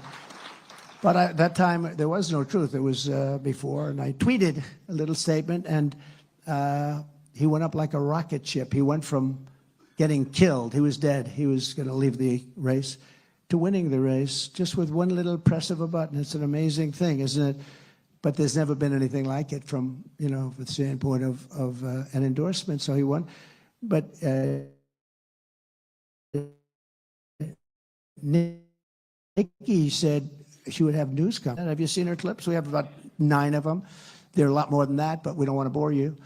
But no, I will never, ever even consider running against the president. He was a great president.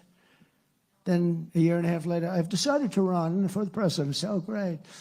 I don't know. There's something about a lot of these politics, because I don't consider myself a politician. I consider myself like you. We're workers. We know how to do things, make money.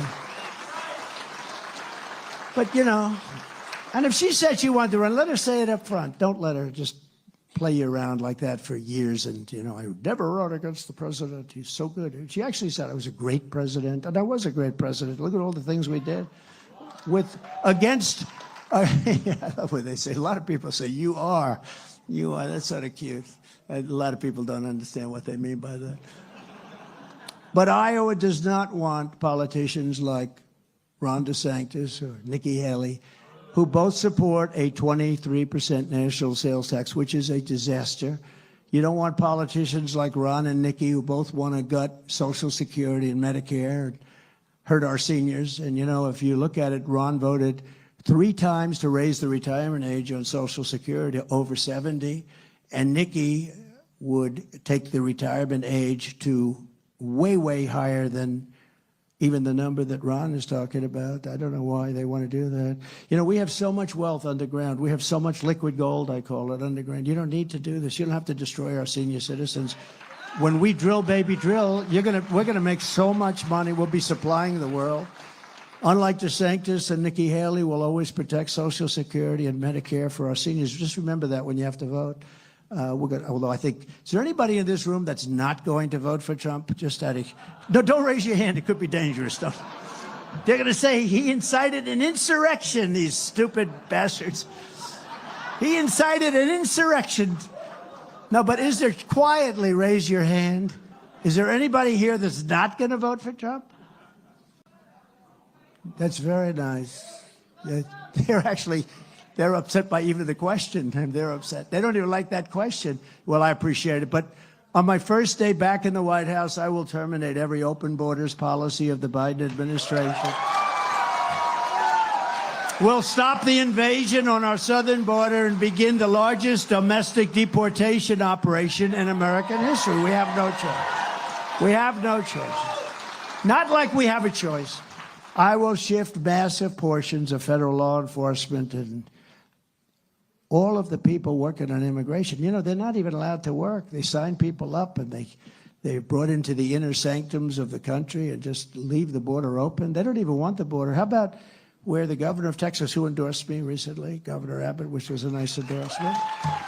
He's become much more popular since he endorsed me, actually.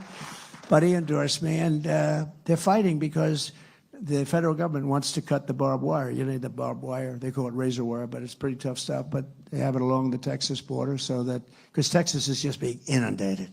What they're doing to Texas and Arizona is just horrible. And they're in court now because they're cutting. Did you ever see them? They're with splicers. They're cutting sections. They want people to come out. They're cutting it. And the people are waiting to be let into the country. The whole thing is crazy. And we're not going to be doing that stuff. We're going to be bringing our country back. You know, people say you're conservative. It's not a question of, we're all, I think everybody in this room is the same. We're people of common sense, right? People of common sense.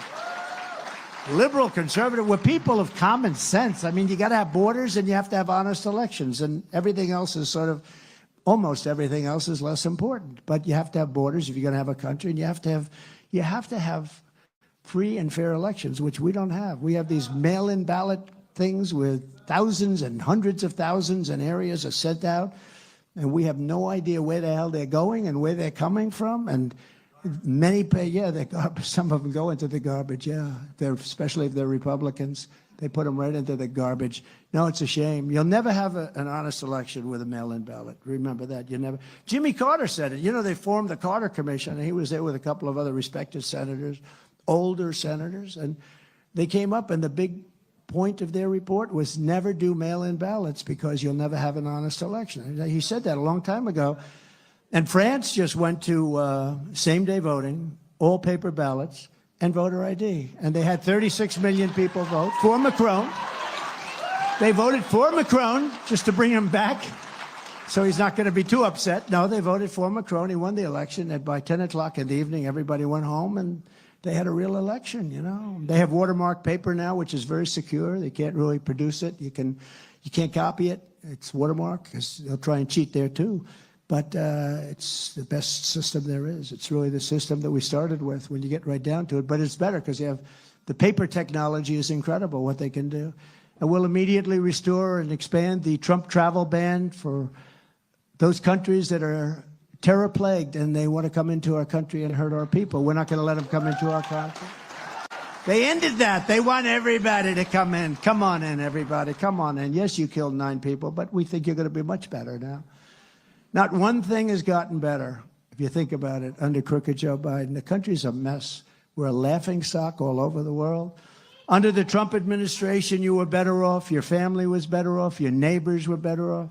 Your communities were better off, and our country was better off. The whole country was better off. America was stronger, richer, safer, and more confident. And it's not even close. When I was behind the beautiful, resolute desk at the Oval Office, and it is a beauty, I will say, it's no wonder the same corrupt forces that have been fighting us every step of the way are now breaking every rule and shattering every norm in a lawless attempt to keep us from defeating them at the ballot box. Nobody's ever seen what's happened right now. And it's a double-edged sword, you know? It can happen the other way, too. It's never happened, the weaponization of justice like they're doing right now. The DOJ is very corrupt. What they're doing is very corrupt. People aren't going to take it. Joe Biden is a threat to democracy. He's weaponizing law enforcement for a high-level election interference. It's all about election interference. And I don't even know if it's him because I think he's grossly incompetent. But he's surrounded by people that are fascists and communists, and they're vicious and they're very smart. For example, as I was landing for this visit, I was informed that the corrupt New York State Attorney General, Letitia James, corrupt person, is now demand, and New York is going so bad with the crime, it's like you can't even walk down to buy a loaf of bread. Letitia James, a real bad one, is now demanding that I pay $370 million in penalties where I did absolutely nothing wrong. My financial statements, you've been reading about it, are great. They're great. The man who did the check of the finish said one of the best financial statements I've ever seen. My financial statements are great. And they're very conservative, just the exact opposite of what the highly political and totally corrupt New York State Attorney General was trying to say before she got to see my statements. She ran for office on a, I will get Trump. Did you ever see her? I will get Trump. I will get him. I'm going to get him. I'm going to kill him. I'm going to get Trump. If a Republican ever said that, they'd have him put in jail for insurrection.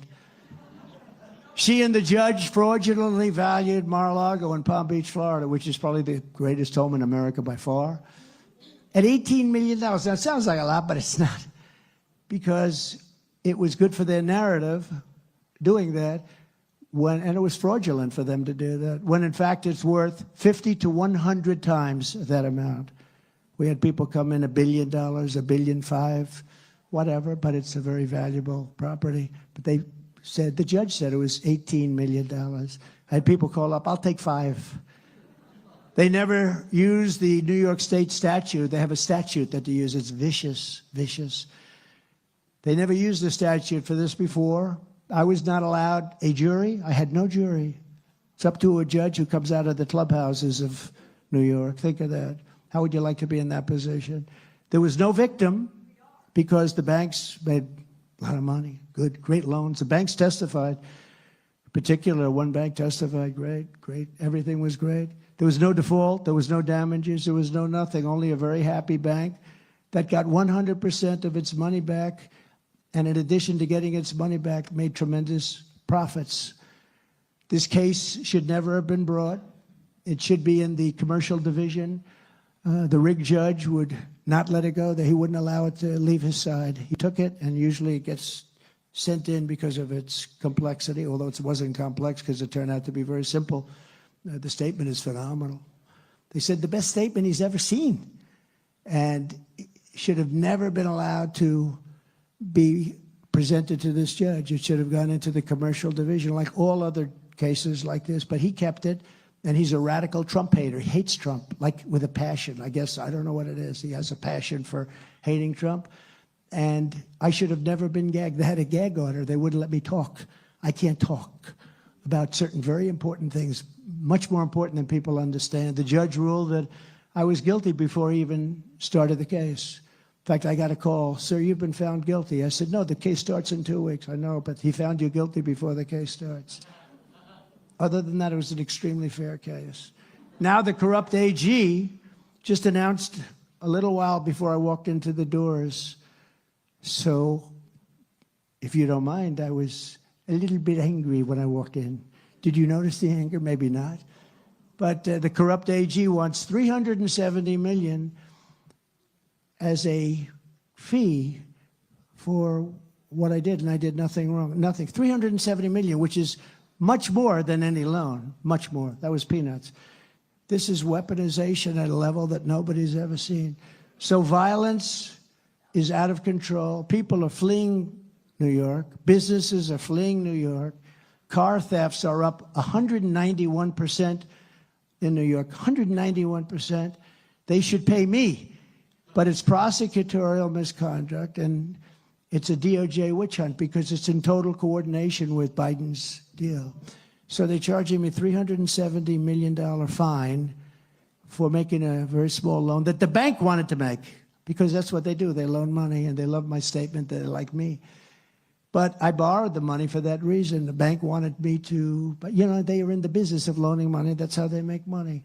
And it was a great loan for them. They got all their money. They actually testified. There was no default during the term of the loan. I actually paid the loan back early. It was a great loan. I'm very under-leveraged. We have great cash, great everything. Built a great company. And these fascists, what they're doing to our country is just unbelievable. So I did nothing wrong. It was in every way, it was like a perfect, the bank was so happy. They testify, no, everything was good. Same thing with every other thing. They were looking at things. $370 million for doing nothing wrong. I took a loan, I paid the loan back, and they charged me $370 million, which I guess is more than 2 times the loan, something like that. But as a very intelligent person just stated on Truth, New York AG Letitia James has decided to increase the amount she wants from Donald Trump in civil trial. Initially, she requested $250 million, and he did nothing wrong. Did nothing wrong. They only want to hurt us because they don't want us running for office, because we're leading Biden, Crooked Joe, by a lot, and this is all this is. This is a terrible intrusion into politics and into our way of life. But now she wants $370 million, and she wants it fast. And it's a disgrace. I've never seen anything like it. I hope everyone can see this for what it really is. This is the gentleman writing. He goes, this is nothing more than a shakedown of a leading candidate of her opposing political party. She thinks she's going to make hay with Washington, but this is a coordination with the DOJ. The DOJ is doing this case with them. In fact, they moved one of the top political operatives from the DOJ in Washington into the DA's office and into also the Attorney General's office. How would you like to be me? You think my life's a lot of fun? Our founding fathers would be turning in their graves if they could see this. No American should be okay with a political party being weaponized against their enemies. This is not democracy, he says. This is not constitutional. This is wrong in every aspect, and the judge and the AG should be arrested and punished accordingly. And how much longer can we allow this to happen in our country? And all of this is being done because we're beating them so badly at the polls. In the new Morning Consult poll, we're trouncing the Republican primary field with Trump at 66, DeSanctimonious at 11, and Haley at 11. That's not bad. You know, we're beating DeSantis in Florida. Poll just came out. I'm at 88. He's at like 11. Because the people got wise to him. I think he screwed up his career pretty good, I'll tell you, but he deserves it. We're also leading big here in Iowa, but again, take nothing for granted. We had the Des Moines Register come out with a great poll recently. They've never been really nice to me. I've always been leading, but I'd end up doing better. But they were respectful. Actually, it's a very professional pollster, the Des Moines Register. But it's amazing. I mean, the numbers have just been amazing in Iowa. The numbers are amazing in New Hampshire. But, you know, polls are a little bit like the media. They have polls that lie. They had one poll in New Hampshire where I was only leading by 6 or 7 points. You know, normally you'd be happy, but we're leading by maybe 30 points or something. But that caused a big stir. You know, everybody said, oh, Nikki's doing great, but, you know, it's a crooked poll. In the general election, we're crushing Crooked Joe Biden by historic margins in Pennsylvania, Michigan, Nevada, Arizona, Georgia, North Carolina, Ohio, Florida, and every other swing state, if there are any. The radical left Democrats rigged the presidential election in 2020, and we're not going to allow them to rig the presidential election in 2024. Not going to allow it to happen.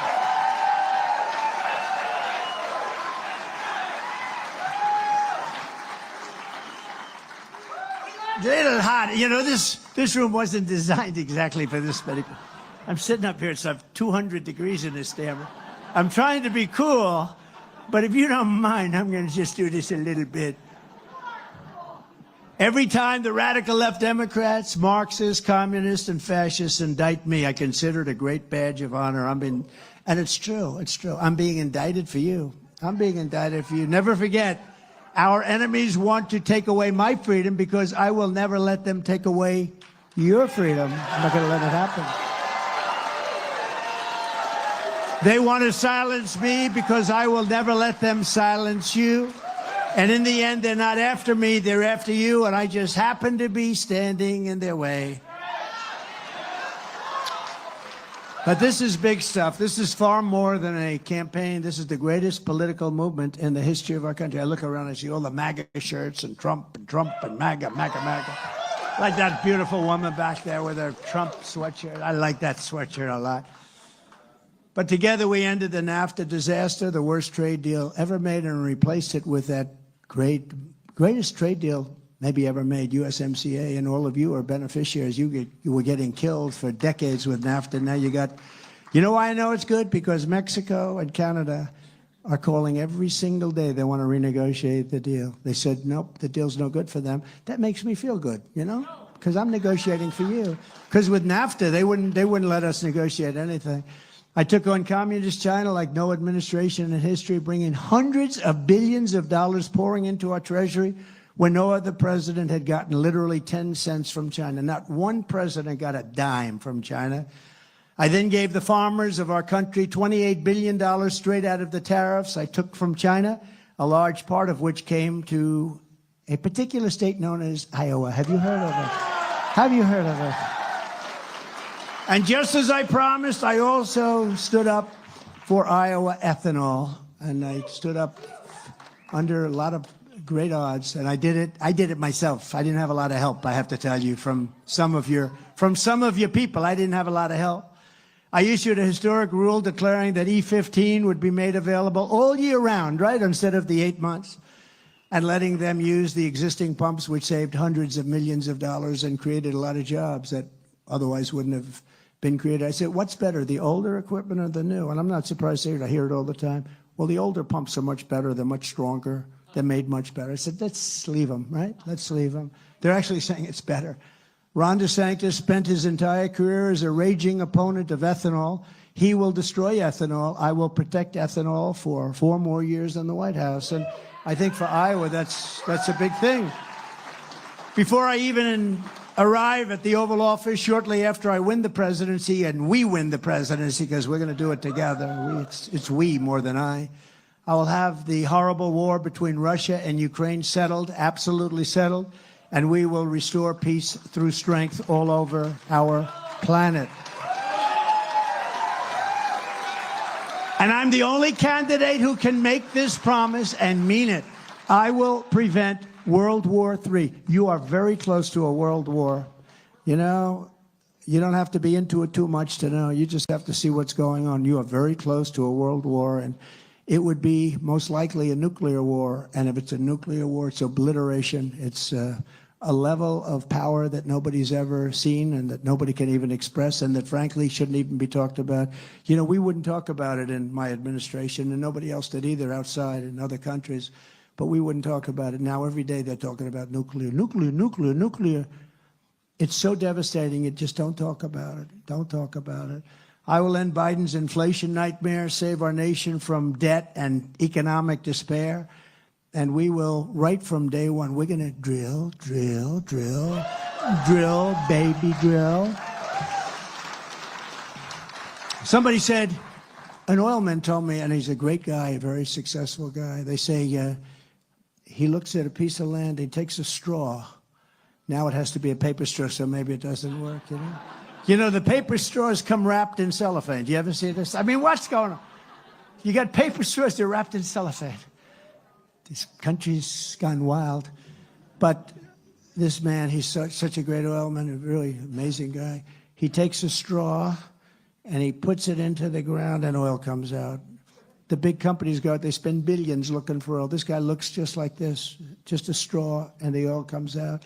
Now, we kid when I say that, but he's very good at finding oil. He's a fantastic guy. And we know so much about the industry, and it's knowing through common sense, knowing through intelligence, knowing, you know, that's what's going to fire up our factories. Wind is not. It's intermittent. It's extremely expensive. It's 40 times more expensive. And, you know, we need stuff that's not expensive. China, I see this guy, John Kerry, flying in his private jet to China to talk to them about coal. Please don't do it. In the meantime, they're building 1 coal plant a week. And it's now, I understand, it's even 2. But talk to them about energy, talk to them about coal. And then he leaves. I think he leaves. Oh, we had great conversations. In the meantime, they're building a plant a week. And, you know, remember this, the currents, both sea and air, they fly right over our country. You know that. The current, the water comes down the Pacific, right out of China. So when they dump their garbage in the Pacific, it comes right down along our coast on the West Coast, past Los Angeles. And much of it pours onto our land. But our waters are very dirty because they dump their garbage in the ocean. And it's about a 4 or 5 day journey The tides bring it by. Nobody ever talks about that. But the same thing with the air. When the coal spews out of their plant, when the smokestacks are roaring because they're big industry, and that's what fires up big industry. We want clean coal. We want to take care of our miners. You know, they have clean coal. They have natural gas. It's fantastic. So much less expensive. They don't want you to use it anymore. They want you to use things that don't work and that won't fire up.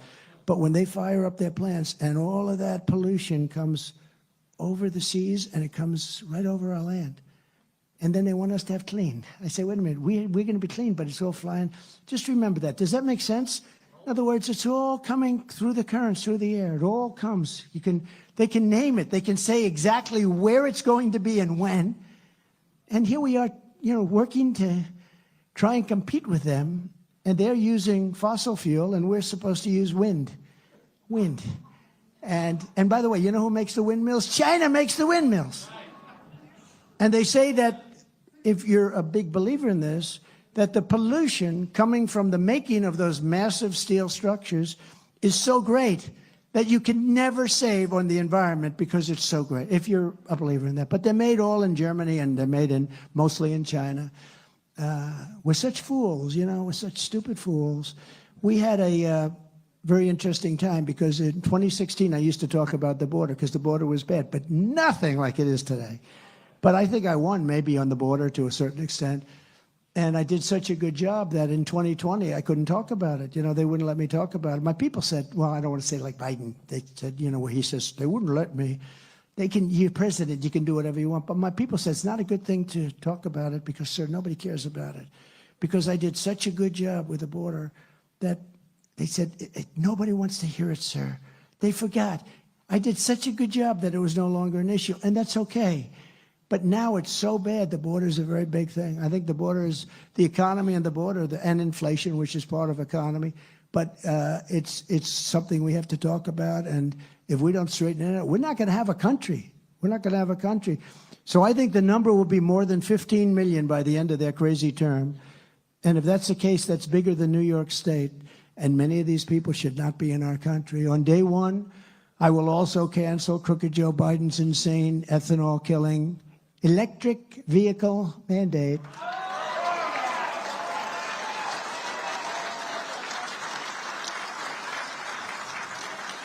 I mean, the problem is very simple, you know, simple statement. They don't go far. I'd like to make it much more complex. It sounds like, you know, science. No, they don't go far. The batteries are too big. They're very big, very heavy, dangerous. I just picked up a new point. In cold weather, they're really bad. Dangerous in very cold weather. So you get pretty cold weather up here. I can tell you from my little 12-foot walk outside of the car. But in cold weather, and you know, they're very expensive to make. And they're all going to be made in China because they have the materials for that. They're going to all be made in China. So the auto workers are going to be screwed by this guy. But, you know, now they want, you probably heard also, they want trucks to be all electric. And if you take, like a Peterbilt, take the big 18-wheelers, whatever they are, you can go from one side, the East Coast to the West Coast, on one big, beautiful tank of diesel fuel without a stop. They can go 2,000 miles, and we can go with electric. They can go, I think I heard, you'll go, if you're lucky, 300 miles. So that would mean they'd have to do 7 stops. You talk about a supply chain problem. And I met with some of the big trucking companies, and it took me about a minute to understand this because, you know, it was supposed to be fast studies if you're president. We have one that's a very slow study. But it wouldn't matter because they must know this. And they explained, one man said to me, a big guy, one of the biggest guys in the business, he said, you know, for 50 years I've been in the business, and every year the trucks got better and better, faster, stronger, more beautiful. Every year they made them better. Even the quarters behind. I said, tell me about what is it like in one of those trucks? They said, sir, it's like the most beautiful apartment you've ever, do you know what I'm talking about? They have like a place where they literally live. They live in those trucks. Those trucks are everything to them. But he said, for 50 years, every single year, these trucks got better, more fuel efficient. Everything was better. It was a beautiful thing. If they make us go to electric, we will go back. 50 years, we'll be starting all over. It'll be primitive. We'll be starting all over. And it made a big impact on me. It's a very sad thing what's happening. And they don't want to hear about it. They want our army tanks to be all electric so that think of it. Now, the problem is they don't go far again, but the battery is so big that they'd have to pull a truck behind them. It's true. They actually have a design, the army tank, and it's pulling like this because the batteries are massive. Like the trucking thing, too. In the truck, about half of its capacity would be devoted to a battery. Can you imagine? Can you imagine? And yet, they explain this to the people in the administration. They don't care. They don't care. They really don't care. But the army tank is a beauty. They want to be environmentally friendly as we go in and blast the crap out of some nation. You know, we're going to go in, we're going to be environmentally friendly as we blast that our way through their front lines, but we're doing it in an environmentally friendly manner. How crazy are we? They have jets now, and I ended it, but I'm sure they picked it up. They said, sir, we have a fuel that is unbelievably good in terms of the environment. These are fighter jets, right? That I rebuilt our entire military. The entire military is rebuilt. They had jets that were 55 years old. We had fighter jets that were 55 years old. China copied our most beautiful plane ever made, I think, is the F-22. Check it out. China has a copy of it. I looked, that's an F-22, but why does that have the China flag on it? But it's an F-22. They copied it. Most beautiful plane you've ever seen. But now they want to go in a form. It's a biofuel. But I said, give me the downside. Well, sir, the downside is it's 15% less efficient. That's the difference between shooting down and being shot down, right? 15% less efficient. So why are you trying to protect? As you fly into an area that you want to obliterate, you want to do it in a environmentally friendly way. These people are crazy. And we're not going to stand for it. And all of that stuff is going to be written out on day one. It's all going out. You know the steps when you make your speech in front of millions of people and you're making the beautiful speech, looking down to the white. That was one of the great scenes I've ever seen. By the way, I think J6 had an equal amount of people. It's the biggest crowd I believe I ever spoke to. You never hear about that, do you? You have the hostages, the J6 hostages, I call them. Nobody's been treated ever in history so badly as those people. Nobody's ever been treated in our country. But I think that, you know, they always show whatever it was, 1,000 people coming down. Remember the words? March peacefully and patriotically, right? March peacefully. You ever hear Maxine Waters? You ever hear her say about what to do with Republicans? Kill them, go in there. If they're having lunch, go in there. And can you imagine if I said that? No, I said peacefully and patriotically. The whole thing is just very unfair. But those J6 hostages going to jail for 20 years and 18 years and 12, doctors, lawyers, carpenters, electricians, truck drivers. It's one of the saddest things. It'll go down as one of the saddest things in the history of our country. And they went there to protest a rigged election. And now when the facts are in, now they see it is a rigged election. You saw the numbers come out last week. It was a rigged election. And those people have to be, many of them, I guess there's some. By the way, there was Antifa and there was FBI. There were a lot of other people there too, leading the charge. Leading the charge. You saw the same people that I did. But just as I did before, I'll appoint strong, highly qualified, pro-Constitution Supreme Court justices who will interpret the law as written. And I hope they do that. We have some big things going in there. I just saw the Supreme Court just before I came. I got some beauties today. I had the one, and then I had the other. Supreme Court is taking the case from Colorado, and so they'll make a decision. And you know what I do find, and, you know, maybe say it, maybe don't, but I say it. A Democrat judge appointed by, let's say, Obama, they're down and they say, we're appointed, that's the end. When you are a Republican judge and you're appointed by, let's say, Trump, they go out of their way to hurt you so that they can show that they have been fair, honorable people. It's an amazing difference. I've never seen anything like it. You appoint some of these radical left Democrats, and they, right from the beginning, you say, we're dead. And the Republican judges want to go out of their way to be fair and unbiased, and even to a point where they hurt you. And I guess it's a different wiring system or something. But all I want is fair. I fought really hard to get 3 very, very good people, and they're great people, very smart people. And I just hope that they're going to be fair because, you know, the other side plays the ref. Like Bobby Knight, the great Bobby Knight, he played the ref, you know. He'd throw chairs, he'd smack people, he'd do everything. And they'd say, Bobby, stop it, Bobby. He was a great friend of mine. He endorsed me in Indiana. He just passed away. He was a tough guy, big tough guy. He was great, but he was a winner. He knew how to win. He had the last undefeated team in basketball. I guess he won 3 national championships. He was without really the great player. You know, he had teams, and Bobby would scream at the refs, his scream, and his people would say, Bobby, stop it, Bobby. You're not going to win. He said, yeah, but I'm going to win on the next one. So what they do is, I watch him on Deface the Nation this weekend. Ladies and gentlemen, it's Donald Trump on Deface the Nation. They hate it when I say that, but it's sort of true. And they're saying, oh, Trump owns the Supreme Court. He owns it. He owns it. If they make a decision for him, it will be terrible. It'll ruin their reputations. He owns the Supreme Court. He put on 3 judges. He owns the Supreme Court. If they rule in his favor, it will be horrible for them, and we'll protest at their houses, and we'll do all of the things that you see. And that puts pressure on people to do the wrong thing. What they're doing is no different than Bobby Knight. They're playing the ref. I watched that. I said, man, they're really good. They're really good at it. And I just hope we get fair treatment, because if we don't, our country's in big, big trouble. Does everybody understand what I'm saying? I think so. Because they'll cover that completely differently. They'll cover that in a much different manner, but I'm just saying it's a very unfair situation that takes place. So I will direct a completely overhauled DOJ to investigate every radical, out-of-control prosecutor in America for their illegal, racist enforcement of the law. And I'm also going to indemnify all police officers and law enforcement officials throughout the United States to protect them from being destroyed by the radical left for taking strong actions on crime. We're going to protect our police.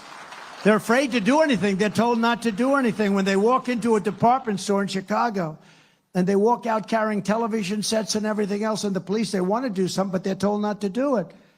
And then if they do it, they get in trouble. We are going to indemnify them. They have to stop crime, and they can stop it too. They'll do a great job.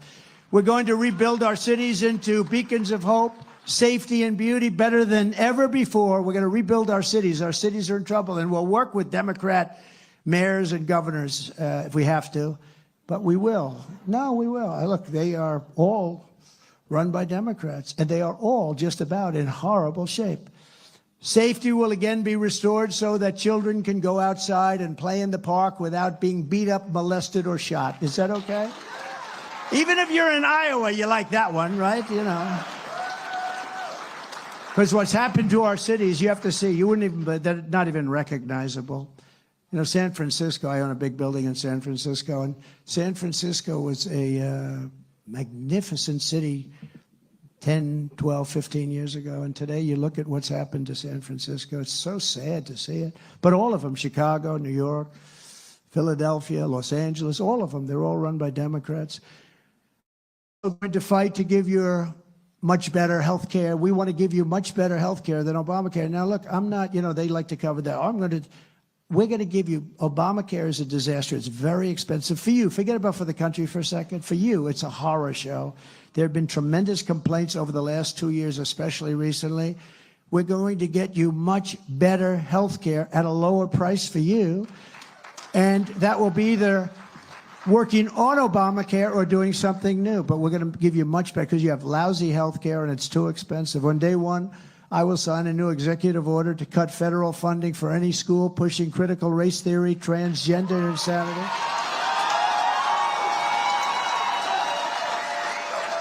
And other inappropriate racial, sexual, or political content onto our children. I will not give 1 penny to any school that has a vaccine mandate or mask mandate.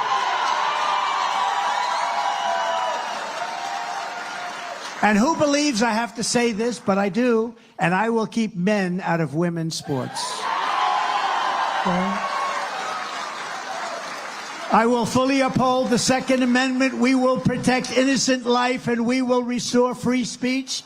And I will secure our elections. Our goal will be one-day voting with paper ballots and voter ID. That's our goal. And every Republican governor should do that right now. There's no reason to wait. These Republican governors that don't do it, they're not on our side. But until then, Republicans have to win. If you took all of these things that I'm saying, there has never been anything like what's happening to our country right now. Joe Biden has been a disaster. He's the worst president we've ever had. He's the most incompetent, and he's the most corrupt president. So if you want to save America from crooked Joe Biden, then get every patriot you know, make sure they're registered Republicans, have to be registered, and then get them out to vote in their local precinct caucus at 7 p.m. on Monday, January 15th. Now, I'm going to be there, okay? I'm going to be there. I guess I should go maybe Des Moines. I'd come here. I like you people, but maybe Des Moines, is that the best thing? But I'm going to be, she said, no, come here. We have to get them out. So I'm going to be here, and I'm going to be working it just like everybody else. We have tremendous numbers of precinct captains here, all these people with these gorgeous hats. I want one of those hats. It's the only way I can get one of those hats is if I actually become a precinct captain. I don't know if I'm qualified to be a precinct captain, but I'm going to try. But I thank you very much, by the way. I appreciate it. But I'll be here, and we're going to be working the caucuses personally. The whole world is watching, so learn how to caucus and find your caucus location, which is often different than where you normally vote. It's ia.donaldjtrump.com. So in conclusion, from Fort Dodge to Cedar Rapids, from Des Moines to Davenport, from Waterloo to Sioux Center, we stand on the shoulders of generations of Iowa patriots who tamed the wilderness, braved the elements, tilled the soil, worked the fields, built the factories, and poured out their blood, sweat, and tears to make this country into the greatest nation in the history of the world. And it's not great any longer, but it will soon be greater than ever before. Promise you that. But now we're a nation in decline. We are a failing nation. We are a nation that has lost its confidence. It really has, hasn't it? Lost its confidence. It's a sad thing to say. Think of it. A nation that's lost its confidence, lost its willpower, and lost its strength. We are a nation that has lost its way. But we are not going to allow this horror to continue. 3 years ago, we were a great nation, and we will soon be a great nation again. It was hardworking patriots like you who built this country, and it's hardworking patriots like you who are going to save our country. We will fight for America like no other group of people has ever fought before, ever, ever, ever. 2024 is our final battle. It is our final battle. If we lose this battle, we lose our country. You have to get out there, and you have to make sure they're honest with their voting. What they did in 2020 was horrible. All of the problems that we have today, you wouldn't have any of them. You'd have a lot more living people on our planet, too. With you at my side, we will demolish the deep state. We will expel the warmongers from our government. We will drive out the globalists. We will cast out the communists, Marxists, and fascists. We will throw off the sick political class that hates our country, and they do hate our country. We will rout the fake news media, and we will evict crooked Joe Biden from the White House on election night 2024.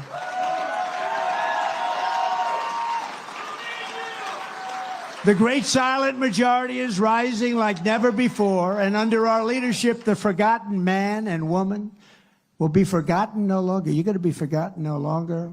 We will love our country. We will take care of our country. We will pray to God for our strength and for our liberty. And we will pray for God, and we will be with God. We will pray for God, and we will be with God. We are one movement, one people, one family, and one glorious nation under God. And together we will make America powerful again. We're going to make it very powerful. We will make America wealthy again. We will make America strong again. We will make America proud again. We're going to be proud. We will make America safe again. and we will make America great again. Thank you. Thank you very much, everybody. Thank you. Thank you, fellas. Thank you very much. Thank you. Go Caucus. Thank you very much. Don't you ever be sad. Lean on me in times of bad. When the day comes and you're down, and I'm in trouble, and I'm about to drown, just hold on.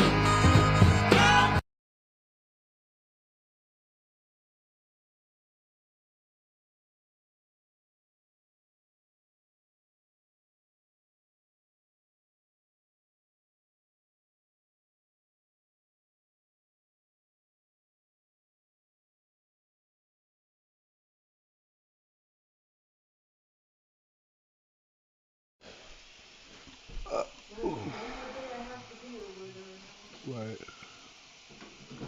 Uh-oh. Oh, I muted the thing. All right, y'all. So there's Trump. You know, like I said, I like to play these rallies because he's always mentioning policies. He's always mentioning policies, y'all. So, um, so nobody can say, "Ooh, what are his policies?" And I, of course, I enjoy Trump's, I enjoy his rallies, of course, I do. I'm not gonna lie about that. But I mean, constantly, rally. He's mentioning policies, policies, policies, policies. Let's see what Chris is saying. Let's see what Chris is saying.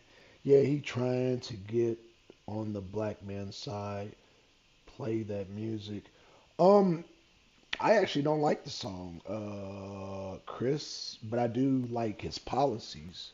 In fact, it ain't so much me liking Trump's policies. My wallet likes Trump's policies. My wallet likes Trump's policies. You see this wallet here? My wallet, my bank account, they love Trump. So it's not even about me. But my wallet, though, my wallet, yes, my wallet loves Trump's policies. So I don't know. I love his I love his two-way policy. Well, share it with us. What's his two-way policy? Let me drop a link. Oh, I think I already dropped the link. Yep, I sure did. I dropped the link. It says, let's see what you got in it. Oh, you want to see what I got in my? Oh, okay. Can I just show you one card? I just want to. I don't want to go through all of them, man, because I got a bunch of them. Shit. I'll just show you one card. Y'all see that? You see that, Chris? My initials KB. 1,300 right now cash. I don't carry cash. I bet you 50 I got more.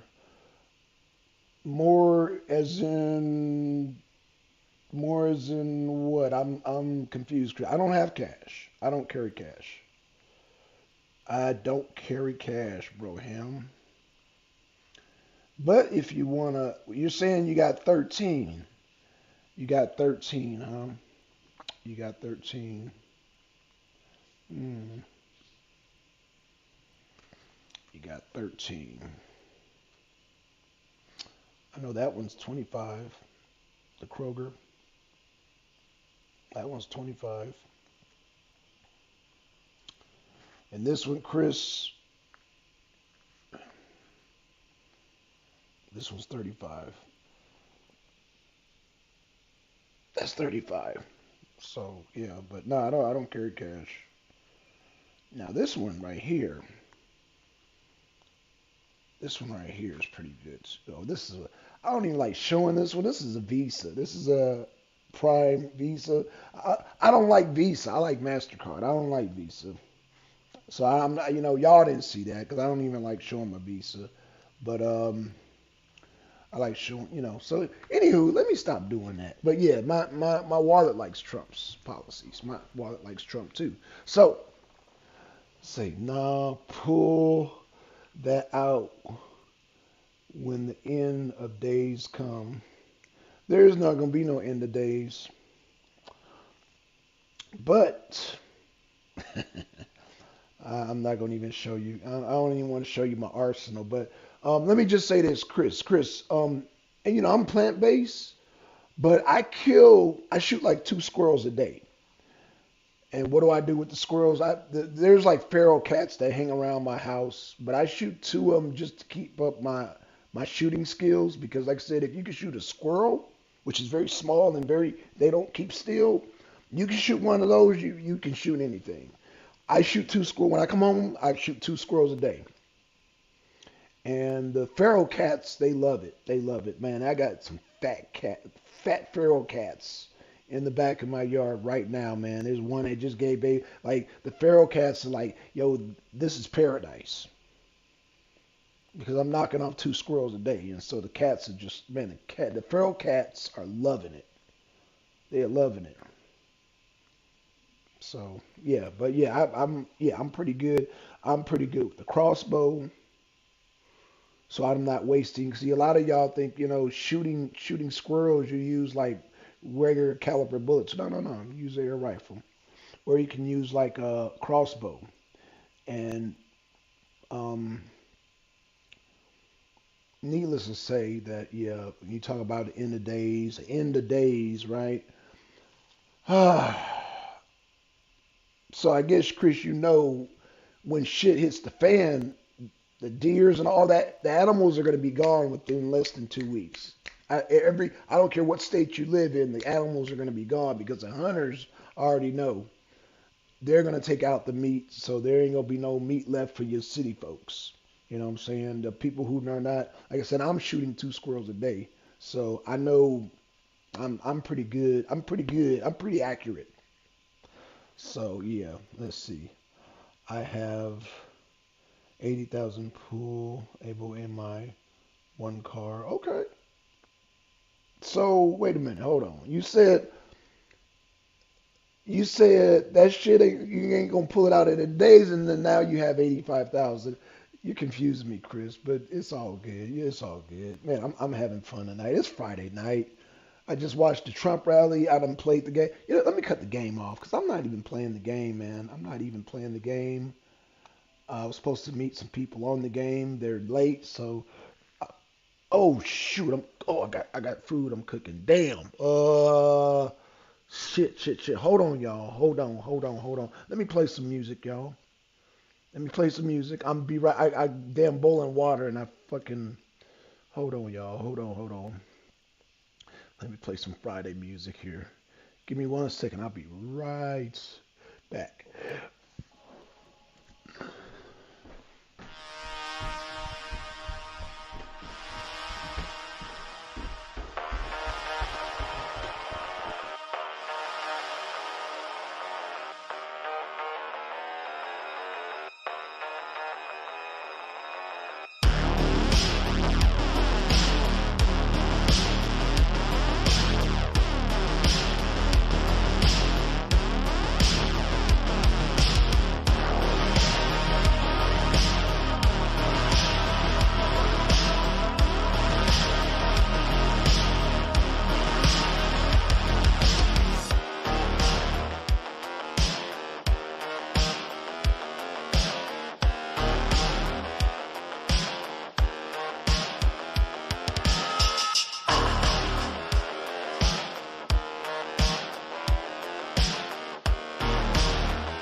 All right, y'all. I got my dinner's ready.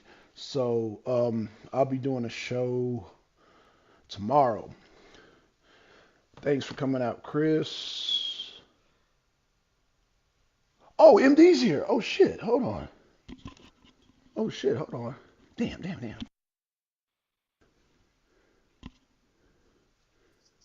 Were you Okay. about to log off? Yeah, I didn't know nobody's gonna jump on, man. Damn. You jumped on. I was like, Yeah, oh shit, that's MD. I just saw you was live, like literally. I just saw you was Oh, live. okay. Yeah, I just they just played the Trump rally, man. Yo, Nikki, Oh, okay. now you can explain. A lot of people saying Nikki is for them open borders. You got some explaining to do, MD. No, that's not what she said. And let me say earlier, I was just capping with you. I was just shitting you in Okay, terms of okay, so here's what she said last night, right? okay, okay. She so in the aspect of and she said this before. And actually I still agree with what she said, but in the I agree with what context she of how said too, but you already know where I'm going. But go ahead. I'm sorry. Go ahead. But I agree so with what you so said so this is what I'm talking about. When she in the said she didn't context. define in the context of what she was talking about, she said she Uh did huh. not define the migrants as criminals. Neither do I. They're not criminals in the Whoa, whoa, terms whoa, whoa! of If they come over here illegal, wait, wait, wait. If they come over here that illegal, that's not making them they're all. not coming over here illegally. They're coming Yeah, over but here as asylum seekers. Okay, Black Son, let me put it to you all this of way. them, all of them. No, not all of them, but Okay. they were talking Oh, about in the okay. context with the migrant situation. Right. That was the context of the discussion. Okay. She said that she won't define those migrants as criminals. They are not criminals. I wholeheartedly agree with that. Right. I agree with that That too. In a that don't sense, take right. away, yeah, that don't take away from the fact That that they. it's a detriment to all Americans, not just black That's folks, what but to I'm. all Right. Americans. Right. Right. Okay. Right. I agree with that. I agree with that. So yeah. She didn't put a prefaces on that. That was a negative. I totally agree.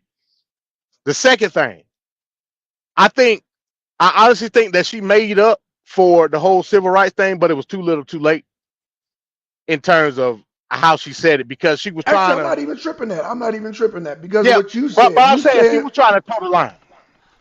oh, right, she was. She was. But again, when you brought that up, I wasn't even tripping it because, like you said, her constituents who she was targeting was not black people. So I get that she's targeting old school Republicans. So I didn't trip that. Yeah, I I didn't didn't trip it. either. But But, I got what for you're the sake saying of the though. argument, since the media made a big deal out of it, that's what I'm talking about. And I agree. She dropped the bag in terms of how she answered it. In my opinion, she made up for it last night, but that don't take away from her dropping the bag. Another thing, you're gonna get a kick out of this one, Black Son. Another thing she said that somebody specifically asked her, how do you take into account people calling you a war hawk? That was the verbiage that was used. Oh shit. Okay. Okay. Somebody in the crowd said, how do you take into account the opposition calling you a war hawk, right? And this was a Right. person that Right. said she was gonna vote for Nikki Haley. This what Nikki Haley fucked up, in my opinion. She said that people don't understand the issue facing Ukraine and Russia is more or less about the totality of Russia in itself, not Ukraine being the primary theater, if that makes sense. So She basically, said, she's saying now, they're trying to now drain Russia of resources. no, that's not what she's saying. But Oh, okay. check Okay. this, I'm check this sorry. out. Okay. Check Okay. this out. Okay. And this, I disagree with this. What she said was that Putin said after he get finished with Ukraine that he was going after Poland next. Now, I know that's not what he said. Now, like I said, I see you shaking your head. I know that's not what he said. I know that. But that's what she said last night. To me, that was points taken away from Nikki Haley. Because what Putin said was he was going to react to any aggression from Poland. That's what he said. As any nation would. But she tried to say that The reason that we have to hold steadfast in Ukraine is to keep that situation from happening. Because as soon as Russia go into Poland, that's NATO, and that involves us. So her rationale was we must protect Ukraine in order to keep United States troops out of that region. That was her rationale. Like I said, I already know what you're gonna say, Black. So you ain't got you ain't gotta. I get it. You know what I'm saying? Wow, man. I'm just like, Nikki Haley really think we dumb. Not only we, I'm just saying American people. Like I know there's a lot of people that's not really into the whole Ukraine Russia thing. You are. But I know a lot of people, they really, their concern is the border and jobs and all that stuff. Like, if I was there with Nikki Haley, I would ask her, I would be like, well, why hasn't Putin bum rushed Russia? And in fact, isn't that why um, Penny Prigozhin and Putin got into it? Is because he wanted to damn take Kiev? That's why. Well, I'm preaching to the choir. That's what I would ask her. Well, I mean, again, like I said, I'm not. I ain't taking up for that particular extraction of the town hall from last night. But I would say I overall it was a thought, good I town thought, hall. I thought Chris Christie was your guy. I didn't know you were damn switching back to Haley. Well, Chris Christie being out, he's being isolated. You know what I'm saying? So I Why? mean that might What did have he been, do? huh? Why? What did No, he do? he didn't do anything. Why is he being I, isolated? I'm a little I confused. so so again, you the one told me about the debate. Who gonna be in the debate on the 10th? Do you know? Do you know all the participants? No. Haley and DeSantis. That's it.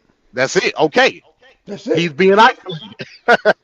He's But I still in thought the his, race, as well as Vivek. Vivek's still in the race too. yeah. Vivek came out. Vivek came out and said that he thinks CNN is trying to and I agree with him, even though I don't like Vivek at all. I agree with him when he said that CNN is trying to create an agenda to highlight Nikki Haley. I think that because what happened was for the next debate, the qualifications were so they were so high that Chris Christie and Vivek can't reach it. But it's not under the qualifications of the RNC. It's under the qualifications of CNN. CNN made up their own qualifications. And I think from a media aspect, they pushing Nikki Haley. I won't Right. disagree Well, with that. that's because they put all the Koch brothers put all that money behind her. But Trump just said in his rally that the same people that are funding Biden are funding Nikki Haley. Do you deny Well, that? Or that's is that called what it's saying? neoliberalism. I don't disagree with that. Hell, Okay. it's Okay. been like that. Okay. Okay. That's I like neoliberalism at its finest. that's why I like Vivek Swami because he's doing it on his own money. You know what I'm saying? I mean, I want well that's cool, but his political focus is trash. So I'm not rocking with. And he's a grifter in my eyes, so I'm not I rocking like with. I like his foreign policy though. I ain't gonna lie. Yeah, I think he's a grifter. That's just my opinion. And I won't argue He's that. a I think he is too, but I like his and he's foreign shilling policy. for Trump at the end of the day. Oh yeah. We all know that. I mean that's not no big secret, man. He really he's showing hard for Trump too, man. It's almost pathetic, man. It's almost pathetic, Right. but I do like his foreign policy. I like what he said about the Donbass region. I love what he said about that. I was like, damn, is he listening to the arena, or he just knows his Well, shit? well, again, like I said, we've already had this discussion, Black Son. I don't, it's one thing to say that you defy any foreign aid going to Ukraine. It's another thing to make it happen. And in my opinion, I don't see it stopping no time soon, despite who in office or not. That's just my opinion.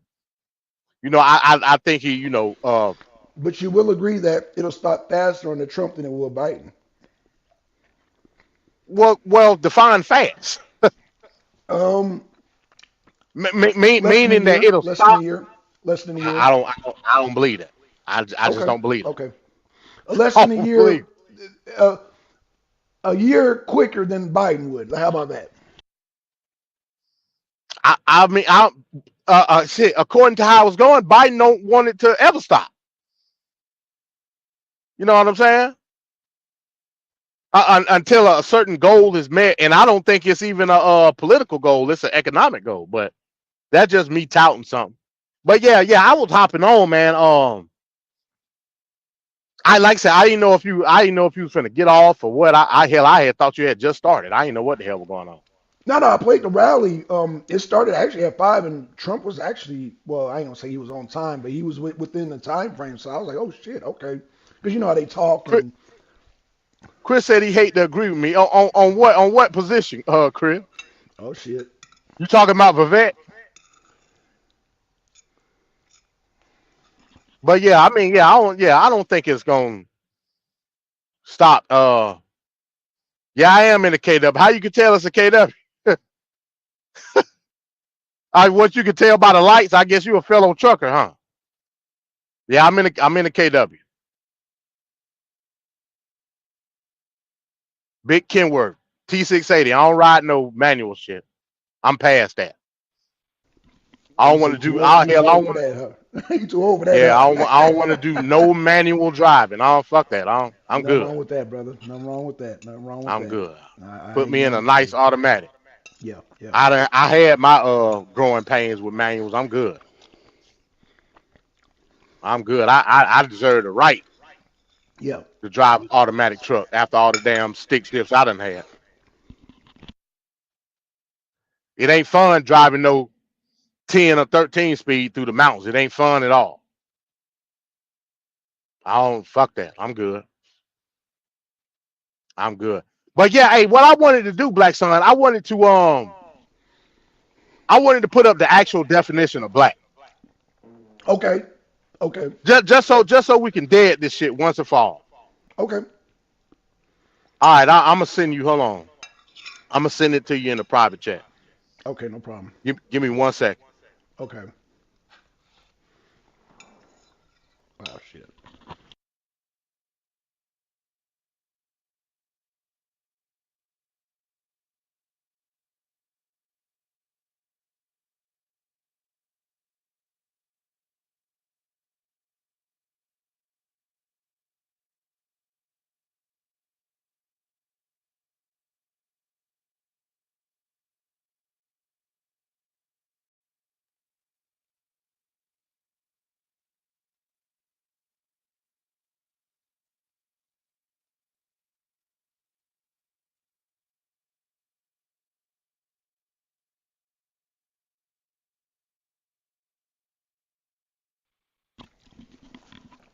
Okay. Shout out to everybody, man. Shout out to Chris.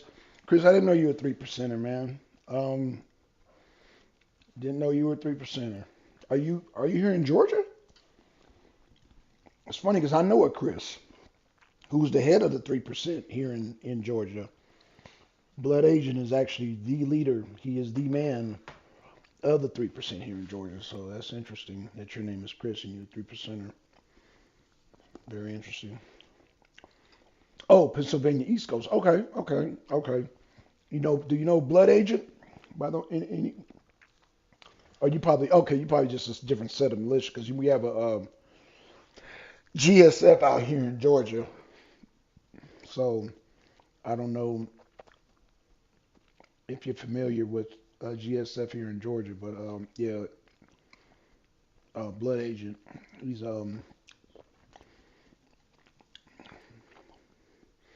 Pennsylvania. I thought that was Oath Keepers.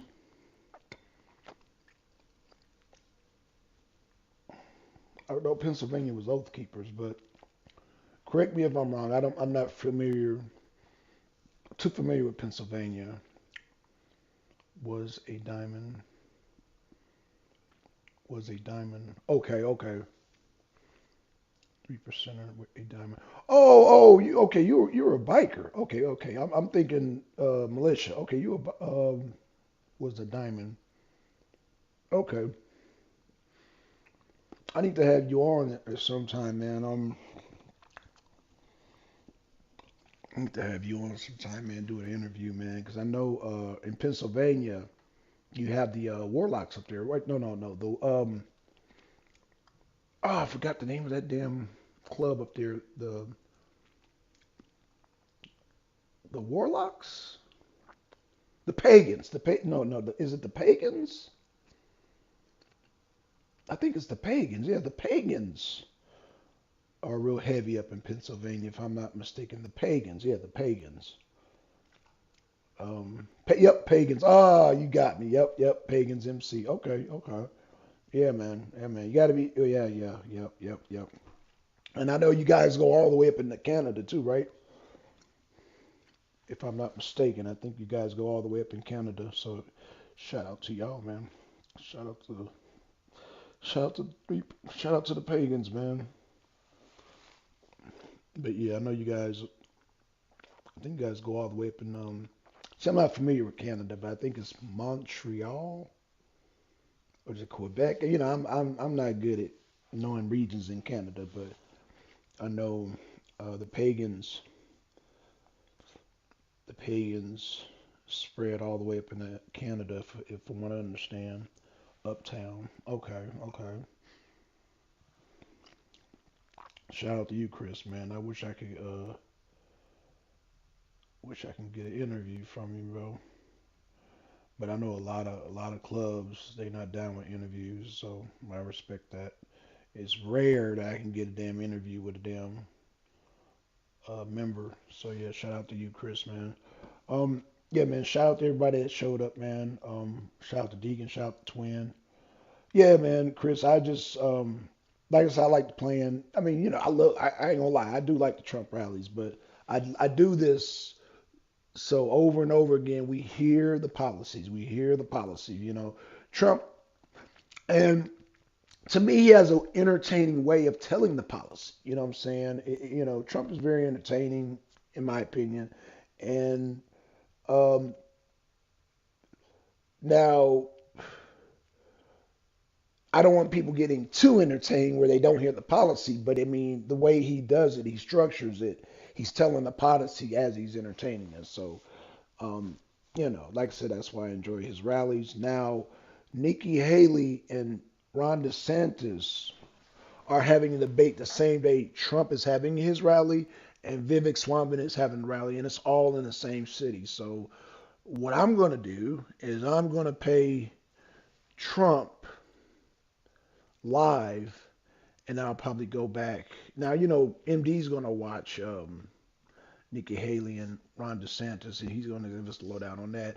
I want to. Okay, my bad. My bad. Okay, I'm back. I'm back. okay, okay, okay. Yeah, you continue on. Okay. Now I was just telling everybody that I'm a stream. I said most likely you'll watch the hey, what up, GTO? You'll watch the DeSantis and Haley debate, so you'll update us on that. I'm gonna play the Trump rally live, but I want to. I'll probably do a rebroadcast of the damn Vivek Swami because I do want to see that too. Shit. So yeah, because you know all three of them are happening on the same night in the same town. Like it's funny, During man. in the same time slot. Yeah, same time slot. Yep. Now, let's be transparent, Black Son. Okay. The debate was scheduled first. Right. Yeah. Right. Then Trump, Trump did his thing. Right. as he does every debate, Right. undermining the other candidates. Let's just Right. keep it real. Right. Okay. He does his town hall.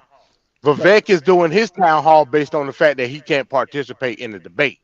Right. So he's trying to also undermine the candidates based on the fact that he can't be in the debate. Right. Now, like I said, I disagree with CNN on what they're doing. I think they isolating the candidates, like I said, Right. so they can because they got somebody And they that go. they want to pick as being in the forefront, which is Nick Haley. Right. And they're gonna pay for that Only shit too. reason DeSantis is there because of the approval rate. I mean, not the approval rating, but in the poll, they got to give Nikki Haley somebody. Right. They neck and neck. Yeah. I think they're Haley and Nikki DeSantis are neck and neck. Nikki Haley is intellectually superior to Ron DeSantis. I'm just keeping it real. Didn't you say that Ron Rob, DeSantis kind of smoked Gavin Newsom? Or no, you didn't say that. You said it was a no, reverse, I right? hell no, I ain't say that. Oh, that's right. That's right. You said the reverse. Never mind. That was somebody else. Okay. Ron DeSantis Okay. is the idiot. I'm gonna just keep it a buck with you. He's an Right, idiot. right, right. Well, you need to tell Trevor that. He quirky. You need He to tell. socially awkward. You need to tell Trevor that. I mean, hey, Florida is Florida. You know what I'm saying? You need to tell Trevor But yeah, that. Ron DeSantis don't stand a chance. Okay. He don't stand a chance like at all. Okay. And, Okay. and I think that was purposely done by CNN. That's what I think. Right. So they can highlight Nikki Haley. But I sent you an article Okay. in the messenger. Now Yeah. Okay. this Okay. ain't the definition, but I just want to point something out. Yeah. No, I'm In with it, terms, brother. I'm with it. I'm with yeah, it. because I want to put the nail in the coffin with this black shit, like, so we can understand what we're talking about. Okay. I'll read it. I'll read it from the messenger. I'll read it right here, right now. Oh, it's funny. We were just You, talking about Trump. I can read it. Yeah, ain't no Oh, problem. I okay. can read Okay. it. Oh, I just. Okay. Okay. Cool. Yeah. Cool. Okay. Yeah, I like, and it's a video Um. too. Okay. Cool. Oh, it's an article. Never mind. It's an article. Yeah. Okay. Yeah. It ain't no video. Yeah. I'm not. Okay. We ain't got to read the whole thing. Let me Okay. know, cause I gotta go. I gotta back out of the stream yard. So let me know if I cut out, cause I know it do that sometimes. No, you just want All me to right. pull So it up? I can pull it up. That way you ain't got to back yeah. out. Yeah. Yeah. Yeah. Pull it up. Yeah, Pull it yeah. up. Let me pull it up. Yeah, pull it up, man. That way you ain't And got to. I'll Yeah, read it off the screen. yeah. You ain't got to do all Like I that, said, man. I ain't gonna read the whole thing. I'm gonna just skim through That's it so we fine, can get to the man. main part. Man, rock out, brother. I want you to just rock out, brother. Because like I said, you pretty much summed it up in the closeout today. I was like, damn, yeah, that's on point right there. You know what I'm saying? And if I thought that closed it out, what you said today. Oh fuck, hold on, damn.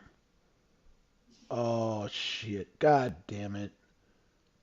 Oh, it What happened? signed me up. It signed me out of my Facebook, man. Oh Jesus, fucking computer.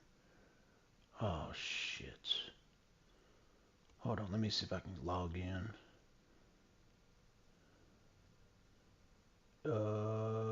Yeah, continue. Oh man, I hate. Why did they do this to my damn computer, man? Yeah, Okay, it so do that continue sometime, man. to. It do that Yeah, shit man. sometime. And this computer that I got, it's not good with memory, man. It's not good with memory. It's enter code. Okay, hold on. I'm about to sign in now. Give me one second. Hey, DTO. Let me ask you a question. You can either come up or put it in the chat. How do you define black? Oh yeah, Hell, please come on, I'm GTO. about to Yeah. start asking everybody that shit. Yes, sir. Yes, sir. I love it. Oh shit, hold on. Damn, Cause like I oh said, you ask 10 different people, you're gonna get 10 different answers. 10 different answers. Right. Right. That's just what And it is. do you think you should, right? We sent a code. Of course you should, because Yeah. it's not an Yeah. all inclusive definition. Right. It's arbitrary. Yeah. Um. Oh man, they're locking me out of my shit, man. God damn it. All right, it's cool. I read it from my tab. Like I said, Okay. Okay. Cool. Okay. Yeah. if I break out, just say something. Okay. I will. I will. Damn. Okay. Cause I Sorry know about it do that. that Yeah. sometime when you go to another tab. Yeah. Cause it's not. Yeah. They locked me out of fucking Facebook, man. Fucking. All right, so this Okay. article is from the Economist. It's talking about what is sub-Saharan Africa, right? Yeah. It says 9,000 years ago, the Sahara Desert was a grassland inhabited by hunters who made rock paintings of hippos and giraffes. For a millennium before the 16th century, a flourishing trade carried salt, gold, slaves. Remember that, slaves across the dunes until Moroccan invasions and Atlantic shipping drove it into a decline. Yet today, the Sahara is more often seen as a barrier, cutting Africa in two. Academics, policymakers, and newspapers, including The Economist, routinely refer to part of the continent as sub-Saharan Africa. International institutions such as the World Bank and IMF are internally organized along the same lines. It seems Africa is defined by a wall of sand. But what is sub-Saharan Africa? Now check this out. Anywhere south of it says anywhere south of the desert is geographically sub-Saharan. The first problem is that some countries like Mauritania are mostly in the desert itself, and the confusion runs deeper. Consider Somalia and Djibouti, both in the Horn of Africa. They are south of the Sahara, but check this out. But the IMF and the OMB in the United States of America oversees them as Middle East and Central Asia. Ah, say it again, brother. So who's the Horn of Africa is not Right, considered sub-Saharan Africa, right. even though it's south of the Sahara. Mm-hmm. It's considered MENA. We talked about this about the OMB. Right, right. MENA meaning Middle Eastern, Yep. Arab. North African, and Mm-hmm. Central Asia. You put a part of that. Central Asia, of course, being the Middle East, all that stuff, right? Can I say something real quick? Go ahead. I consider Somalians, Ethiopians, all them people you went to school with. I consider them mixed with Arab, mixed breeds. Well, of course they are. Look where they at.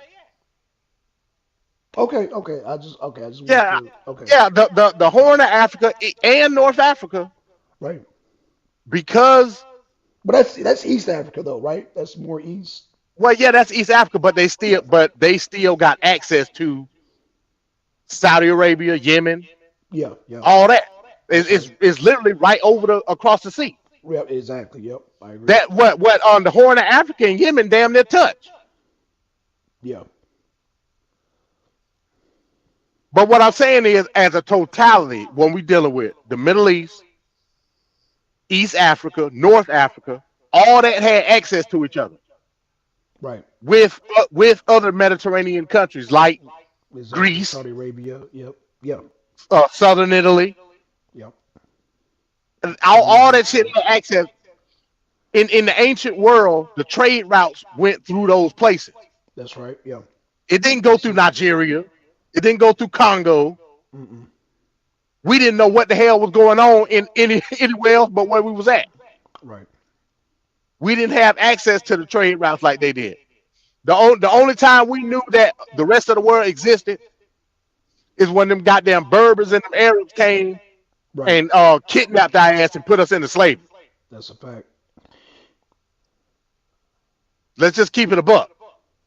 Facts. I.e., those same people in North Africa, what you would consider black. I wouldn't. No, I wouldn't either. No, You know what I'm saying? I wouldn't either. So this article just said when it comes to the bridge between North and South Africa, it was basically Mauritania. Mauritania had a route into Mali and what would that be? Northern Nigeria Yeah. Hmm. and all of that shit. That's where they got the slaves from Right. for the Arab slave trade. Those people that were coming to get you, those weren't Arabs. Those were the indigenous North African people, the Berbers, Right. the Tuareg, which was kind of like a mix. Right. Mixed breed. Yep. Those were the people that were coming to pick you up. It wasn't the Arabs. The Arabs they was too good. Right. Right. Right. Exactly. Good point. You know what I'm I mean, saying? that's actually a good point you're making. Right. Right. Matter of fact, I'll take it this far. What you would consider the Moors, quote unquote, Right. those were the people that was coming to pick your black ass up. Those are the enslavers. There you go. There you go. But those quote unquote Moors, they were amalgamation within themselves. More, see, this is where we get it twisted. Moor wasn't exclusive to what we call black people. Were there Right. Moors that were black? Yeah, of course. Right. But all Moors meant was dark skinned people. Last I checked, Arabs were dark skinned. Right. They called the Hell, Moors. according Go to ahead. Nature Mom, a lot of races are black. You know what I'm saying? She said she had to change her whole. She said, yeah, it's a lot of races that are black. You know what I'm saying? A lot of Asians. Well, are we convoluting? Are we convoluting black with dark skin though? Okay, dark skin. I'm sorry, dark skin. Yeah, yeah, yeah. Dark skin or melanated. Yeah. So she said she had to just change it. So I'm just American because it's so many, you know. But anywho, go ahead. I'm sorry. I just wanted to Yeah, yeah. stop So right yeah, there. I just wanted to make that point, like, because I know a lot of people like to go, they like to use the Moorish card to try to say, look, there were black people in North Africa, but those were slaves just like I would have been a slave. Now they were more loyal and they had more perks. Yeah, of course.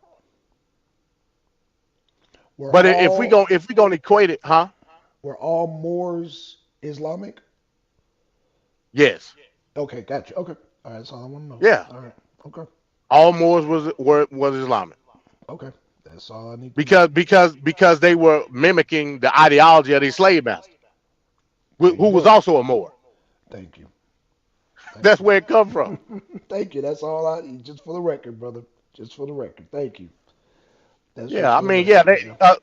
they had power, yeah, because you had some that were viceroys and captains or guards and shit, yeah. But at the end of the day, they were subservient to the Arab hierarchy. Right. That's just what it is. Facts. So let me see where I was at. It said Mauritania, consider Somalia, World Bank used to include both countries. So check this out. It says the World Bank and the OMB used to include both countries, talking about Djibouti and Somalia, Yep. in sub-Saharan Africa, before moving Djibouti to the Middle East and North Africa in 2000. Meanwhile, Eritrea, to the north of both of them, is considered sub-Saharan African. Why is that? Because Eritrea is the lowest of the low. Mm. So are they going off a color standard? No. Are they or are they going off of socio-political status? Political status. And the Because fact, remember, yeah. scientifically, black simply means sub-Saharan African in the eyes of science, which Right. is pseudo. Right. So you got the quote unquote powers that be picking and choosing who black and who not. Right.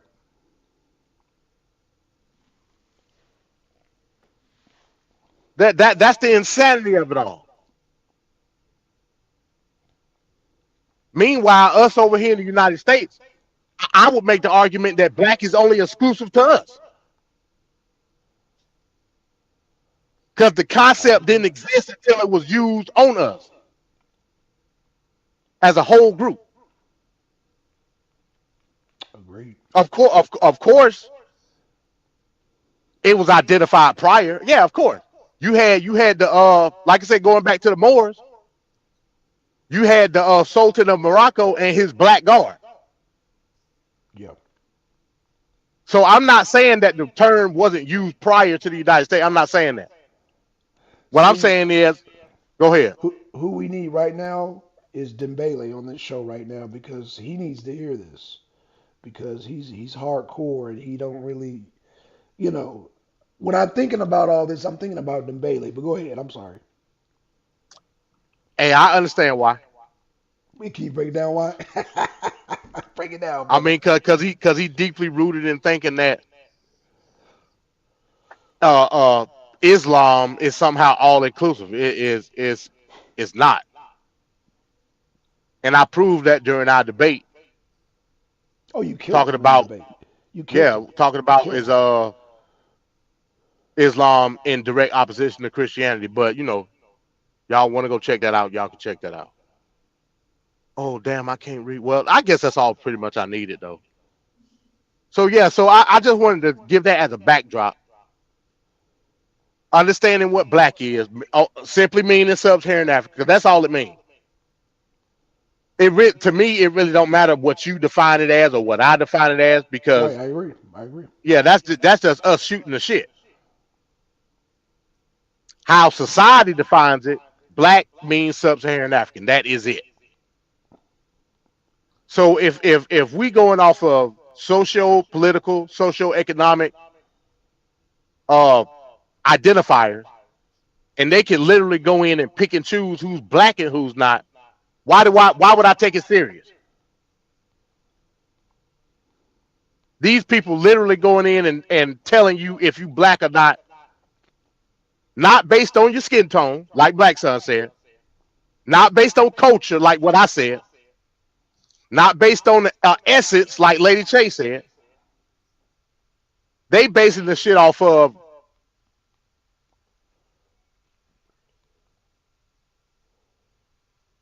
Oh shit. MD, you cutting out. MD. all right, I'm back now. Yeah, I was in Okay, the other okay, tab. I okay. told you to do that. Oh, okay, no problem. Okay. So what I was saying was they're not basing it off of skin tone like Black Son did. They're not basing it off of color like I did. I mean, not a culture like I did. They're not basing it off of essence like Lady Chase said.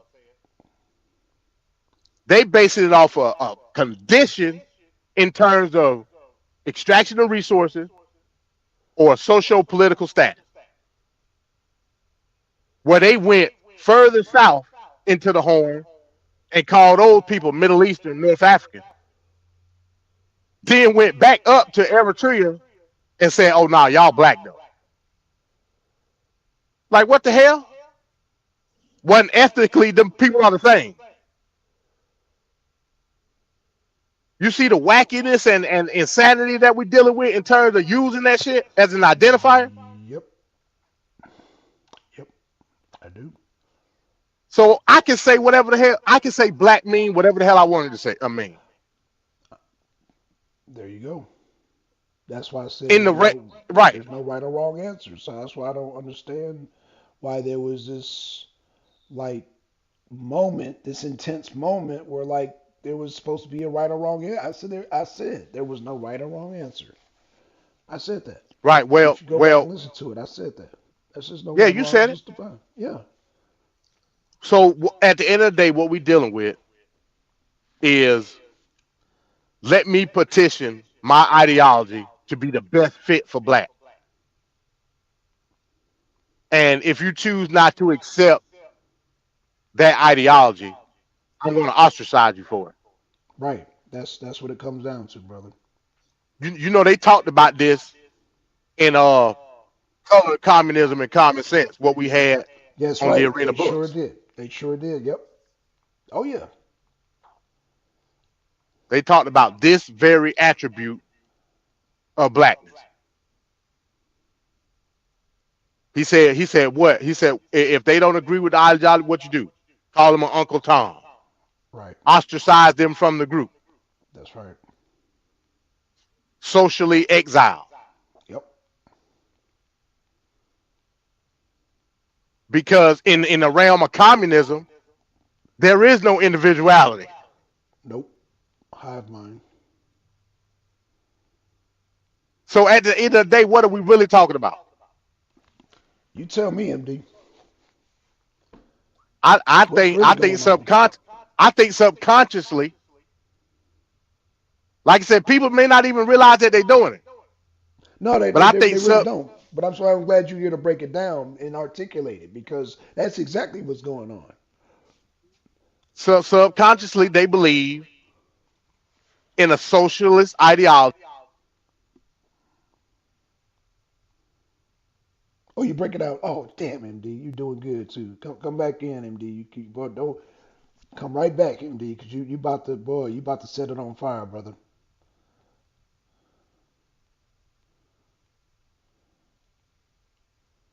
Come on back, MD. Come on back. Come on back. Okay, you back, MD. My bad, I dropped my phone. My bad. MD, you on fire? Oh shit, damn. Yeah, I'm back now. Oh shit, hold on. MD, Yeah, you hear me? damn, what the hell? MD, I'm here. I see the thing moving, but I don't. I'm here. Oh shit, hold on. MD. Yo. Okay, now I can hear you. Yeah, I don't know what's going on with my internet, man. I'm sorry.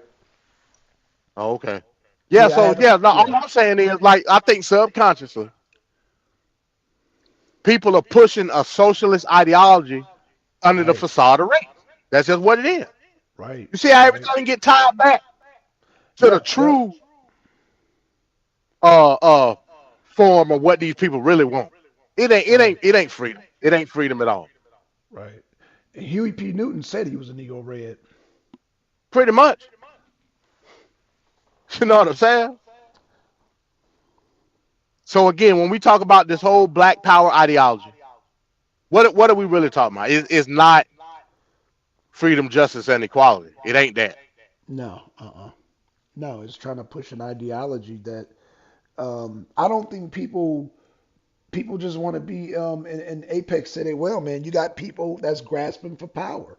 That's why I recognize how people moving when they want to be shot callers. I recognize that shit right away. I peep that shit.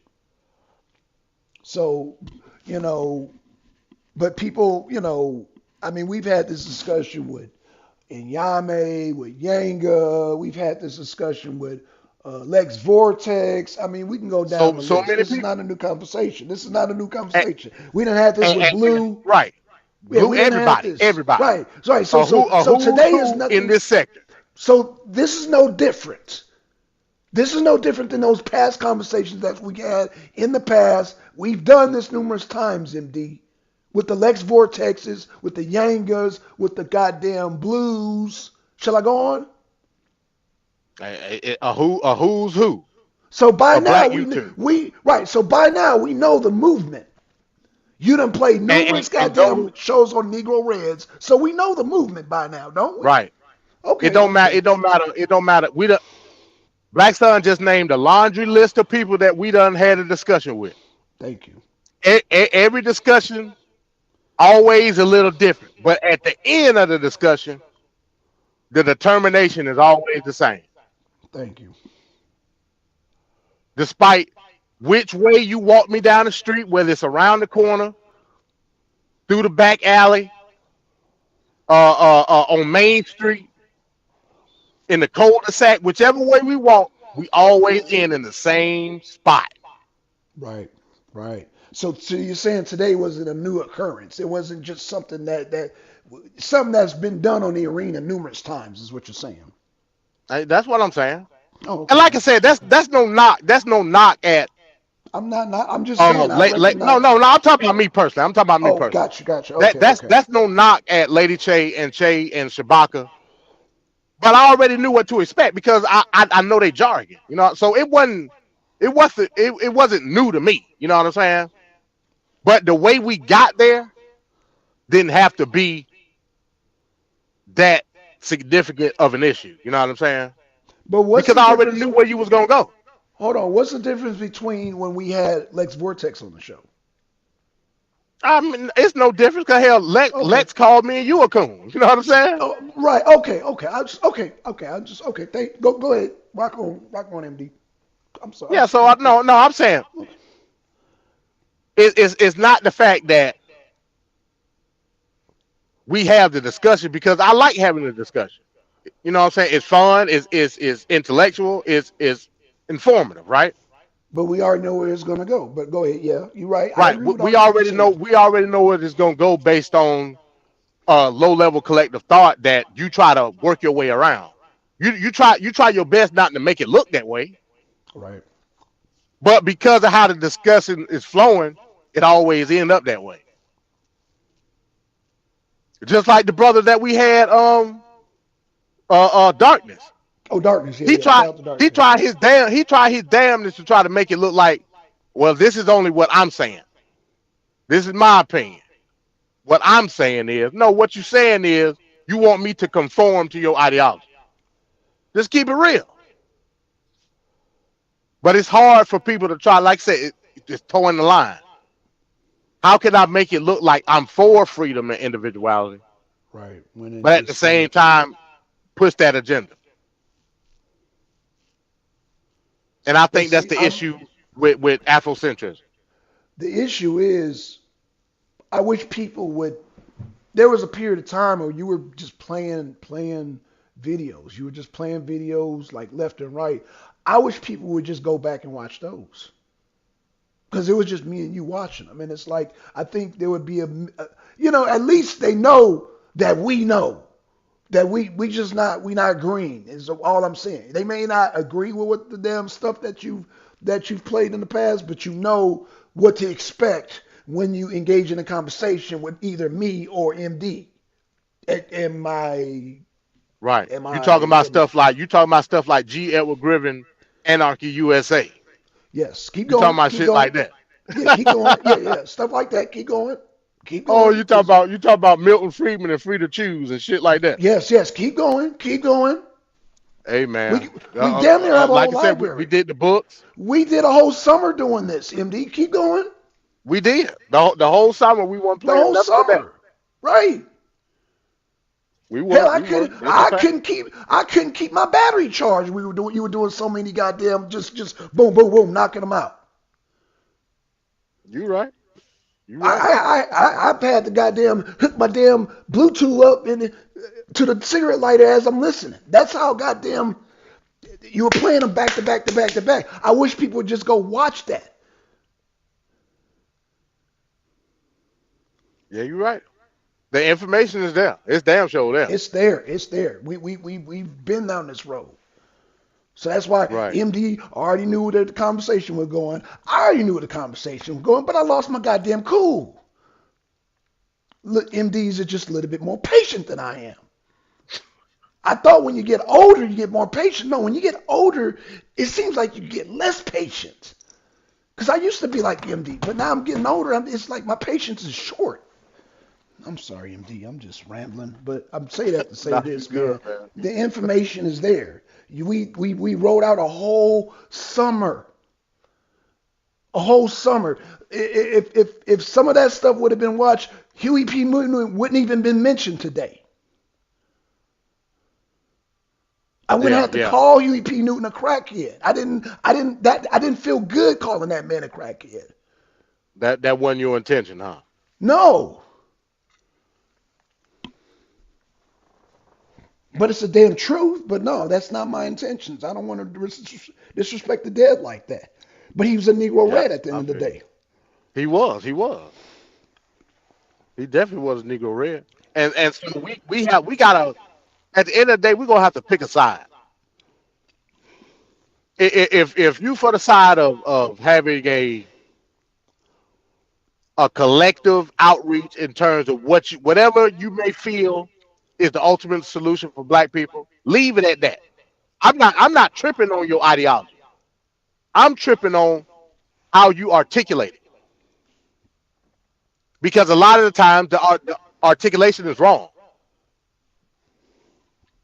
If you are promoting a high mind and at the same time promoting freedom and justice and equality for black people, that is diametrically opposed to one another.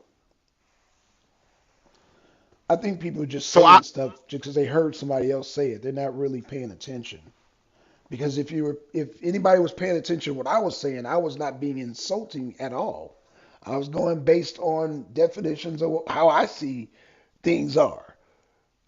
If a person has two different parents of two different, well, like you said, race is a construct. But if we're going to play this game,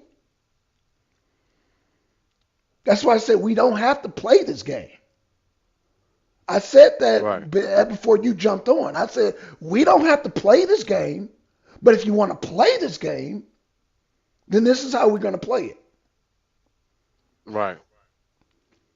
But I mean, And at the that's end of why the day, by the time you the came correct on, term. go ahead. I was gonna say real quick, the correct term either way would be mulatto or to be That's where I politically was going. correct, multiracial. That's where I was going with. If we're gonna be politically correct, Yeah. but at the end of the day, you have the ultimate choice, not nobody else. You have the ultimate choice to identify with whatever race you want based on the fact of you being multiracial. Do you?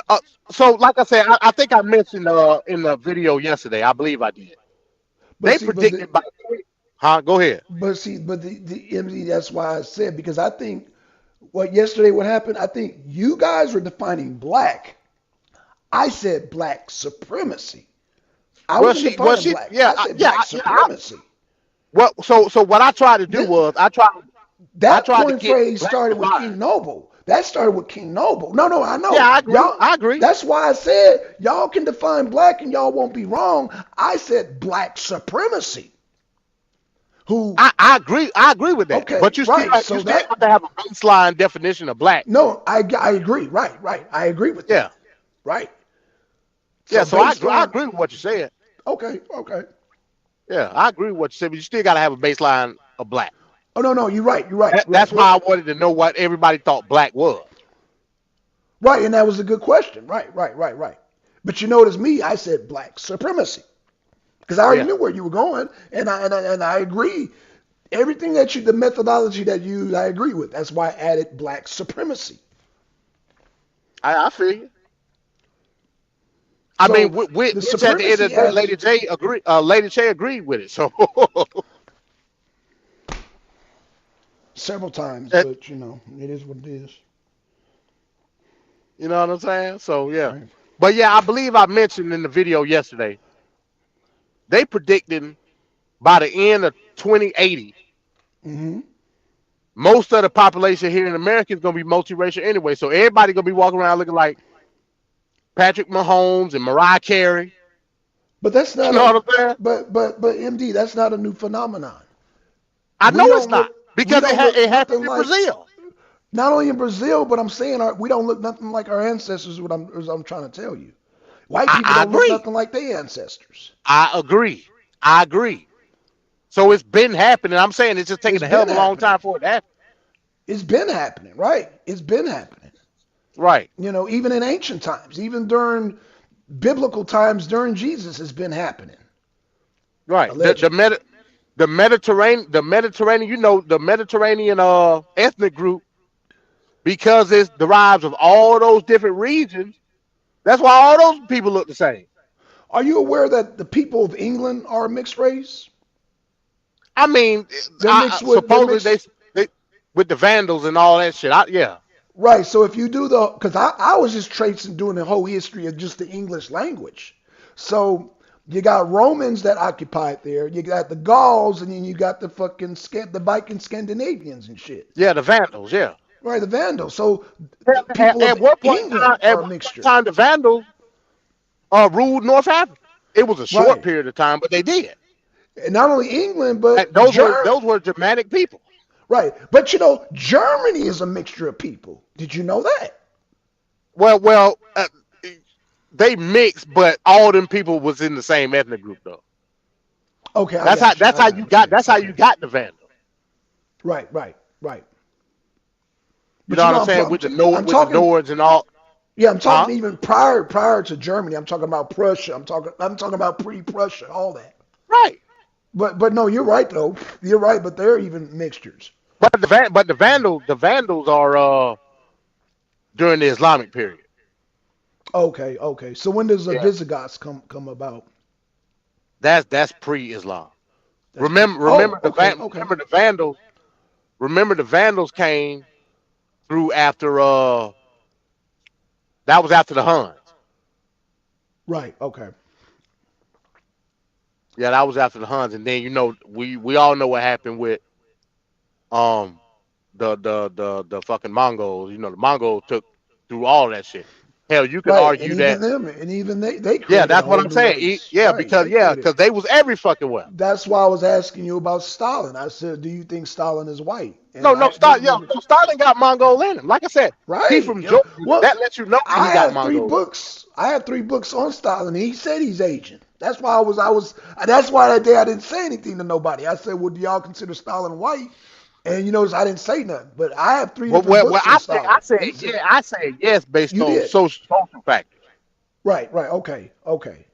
That's why I said everybody in Russia, for the most part, is white socially. Right. That don't mean that they don't got mixed blood. That ain't what I'm saying. Okay. Now I consider From Putin white. socio-political. Yeah. Yeah, Putin's white. Yeah. But now what about what's his name? The one that was like hugging the African. You talking about the general? You talking about Lavrov? No, Lavrov, man. Yes, he Sergei Lavrov. He white. He's kinda white. dark. I don't know, bro. I would even consider what's the I don't general even name? Choigu. Shoigu. I consider Shoigu white, and he Nah, clearly looked Asian. But nah. socially, he's white. You can't take away from that. Okay. I he looks Asian to See me, but that? okay, See, okay. that's what I'm saying. That's Yeah, why I said everybody's identifier is gonna be different. right. Like Prigozhin is clearly white. Like he's white. Right. Yeah, he's clearly white. But it's a lot of people in Russia that uh look Asian. But Oh, gotcha. that's because of mixing Again, Stalin throughout looked history. Asian. Yeah, Stalin looked Asian to me. He looked But like I would him. still consider them white based on the social political status. Gotcha. Okay, gotcha. I I would agree then. I'll concede to that, brother. Yeah, even Shoigu. Sure.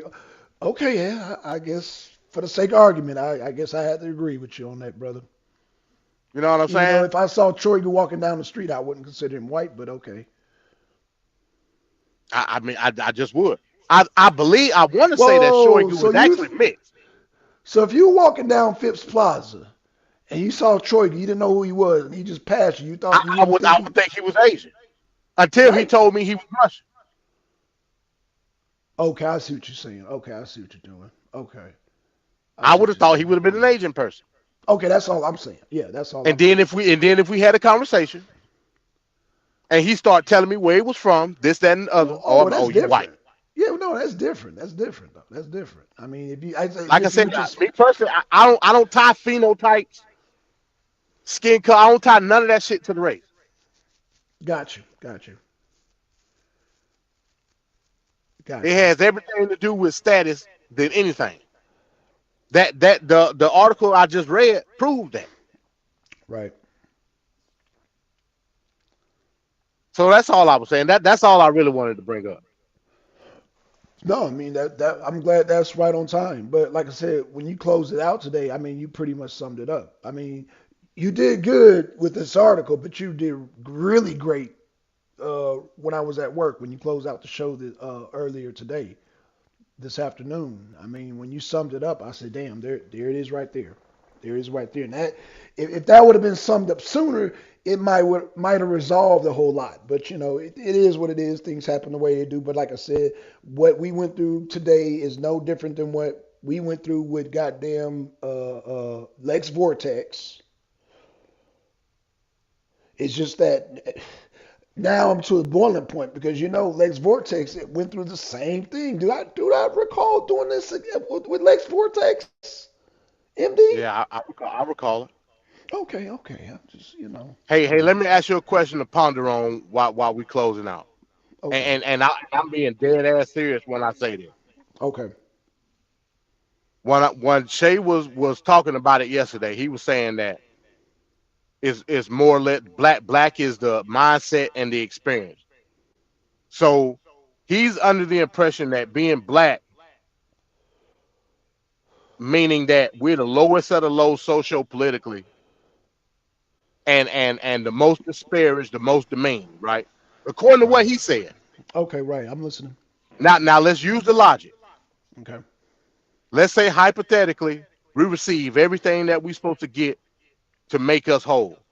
Are we okay. still considered black based on his definition?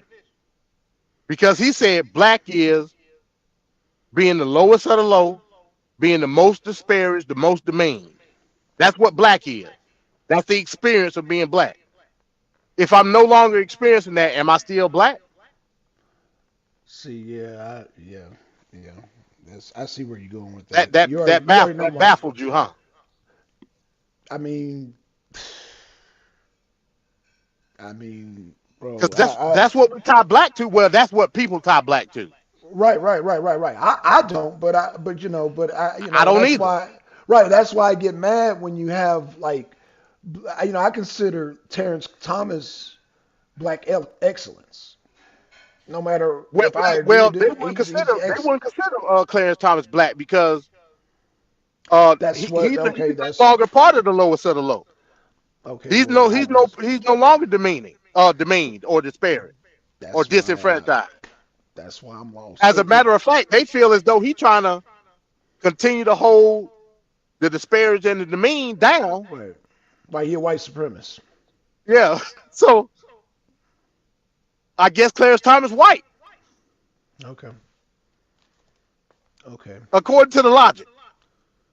According to the logic, that's why I'm just that's why I like your closeout today. When you closed it out, you just summed it up, man, and that's why I added black supremacy at the end of what I was saying. But I think people were tying in what you said. They were tying in black, and I get it, and that's why I said none of y'all are wrong. That's why I added in black supremacy because that adds in a whole nother paradigm. And last time I remember, only person that added those two words together was King Noble. They might have, somebody else might have did it, but in my years of living, King Noble's the one that made that up.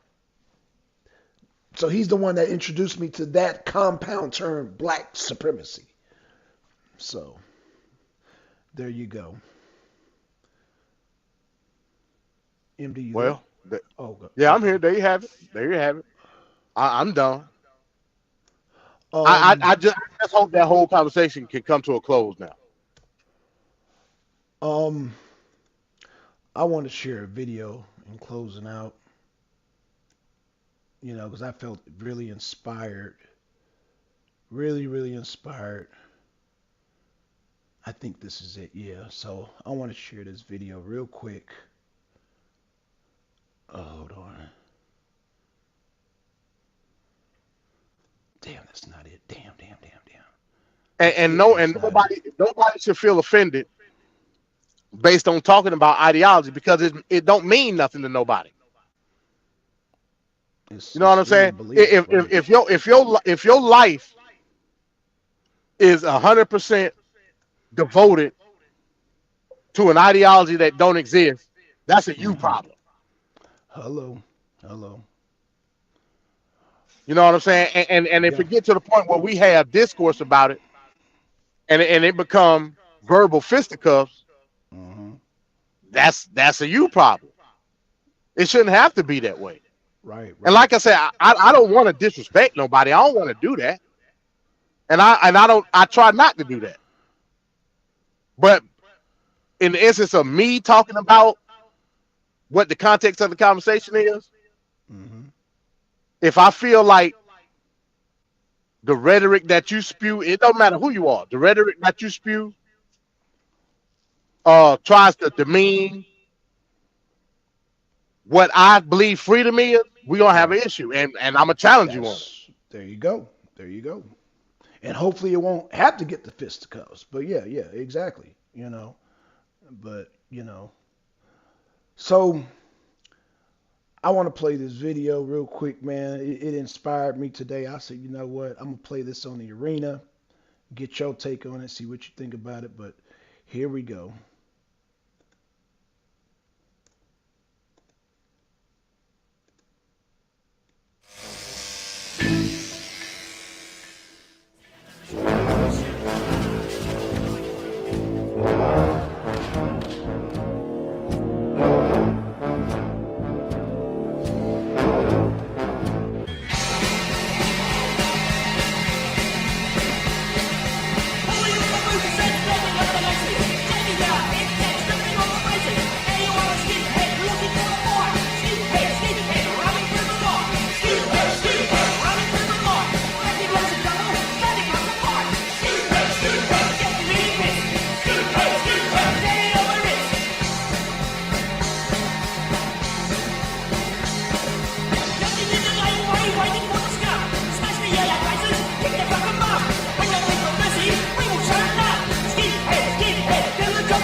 stimmt ihm zu. Rasieren Sie den Kuppel und schlagen Sie uns ein. Zeigt uns als Skinhead und macht erst ein Kampf. Skinhead, Skinhead, Sie tun sich stark. Skinhead, skinhead, running from the Lord, fighting lots of trouble, starting lots of wars. Skinhead, skinhead, getting really pissed. Skinhead, skinhead, turning on a wrist. Skinhead, skinhead, putting in your boot, looking for a straight point, looking for a route. Skinhead, skinhead, running through the place. Skinhead, skinhead, flying in your face.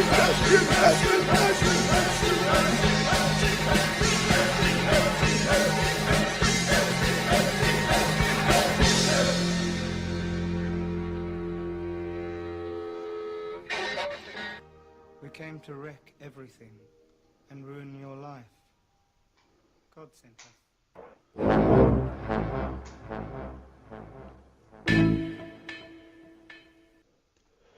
Classic movie right there, brother. Wish you could Did play we that. just see? Did we just see a resurrection of the Arena Cinema preview? What you talking about? Yes, sir. Yes, sir. Yes, sir. Yes, sir. And you know what that movie's based on? Immigration. All centered around on immigration. They're in Australia, of course. Damn. Oh, you ain't seen that? No, I haven't seen that movie. No. Oh, you haven't seen Romper Stomper. That's Oh, why I that's- asked you. Did we just Yeah. see a resurrection We just saw Resurrection, sir. of the Arena Cinema? Yes, sir. This Saturday, we will be playing Oh, Romper shit. Stomper. Shit. Romper Stomper. Y'all just saw a little preview of Romper Stomper. Shit. MD's never seen that movie, so I'm assuming the rest of y'all ain't never seen that movie. That movie's a He straight said classic. this Saturday. Yes, Shit. sir. That's tomorrow. It's tomorrow. Damn. Are you working? Do I need Nah, I to ain't postpone it? Okay, oh, it's tomorrow then. Nah, I'll be home by then. Okay. Damn. Oh yeah. You just shocked me. Oh, we playing that. Well, there you have it, folks. Yeah, but I was inspired today. I said, you know what? Yeah. So yeah, Resurrection of the Arena Cinema. Romper Stomper. In fact, I'm gonna have to put this damn computer to work because I'm gonna take clips out of that too. I'm left speechless, man. I don't know what else to say. You ain't doing the Mitch McConnell, are you? Yeah, I'm stuck. Hey y'all, Stuck. MD's doing the Mitch McConnell right now.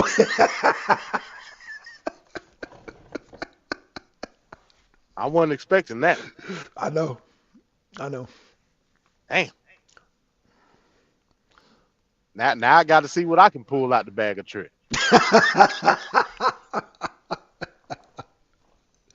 Oh man, you probably did recognize Russell Crowe. He's in that movie though.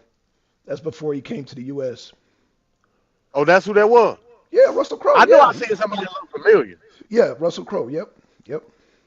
That's before he made it big over here in the U.S. Yep. That's a movie he don't like to talk about. Damn. Yeah. Well, what was that? Early '90s?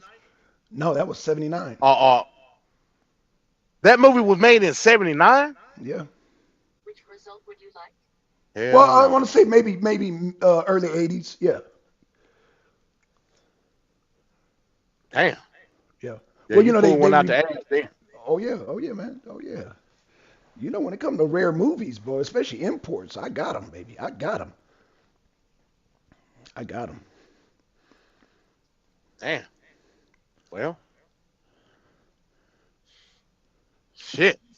Damn, boy, you doing a Mitch McConnell. Hey, y'all, take picture. This is rare. It's rare I get goddamn MD in a Mitch McConnell moment. Yeah. I was damn speechless. Like I said, I wasn't prepared. Damn. Bringing back the Arena Cinema, I wasn't prepared for that. Yeah. Damn. And you know, it's other projects that we had in the chamber anyway. You know what I'm saying? Oh yeah, absolutely. Yeah, absolutely. You know. Absolutely. I still want to give a second go with Katane. I still want to do that. I do too. I ain't gonna lie, bro. I do too. Shit, cause that right there is some damn. I'm surprised we got through it with damn Prigozhin's movie, man. But but I guess because it's independent. But yeah, man, that was a classic. And then Come and See, we made it through that. Shit, Yeah. yeah, man, we were on a And roll. And that's then what's crazy to me. I would think because we was able to do Come and See that we would be able to do Katane, but I right, like I that's said, yeah. I think it's more to it. I think we should Okay, maybe try to do it again. You know what I'm saying? okay, I'm with it. I'm with it. That'll be the You first know? movie then. That'll be the goddamn rumper stumper. Yeah. So yeah, we can bring that back. Hell, I still want to do the Turner Diaries, Arena Books. I still want to do that. Oh yeah, that's right. That's independent though, right? Yeah, we should be good on that. Yeah, and he dead. You know what I'm saying? So I don't see Right, why we yeah, wouldn't yeah, be we able should to. You know be what I'm yeah, saying? we should be good on that. Yeah, we should be good on that. Yeah, I just did. I had it in the chamber. I just didn't. You know what I'm saying? But yeah, I Yeah, got we it should be good on that. Yeah, in we should be good on that. in audio book form. I got it. Right, right. Yeah, we should be good on that, MD. Yeah, I'm willing to bet. I'm almost for sure we should be good on that, bro. And that's over what Right. 20 years too? Yeah. You want to talk about ideology? They not ready, bro. Be prepared for the Turner Diary, Yeah, and then look yourself in the mirror after the fact. facts,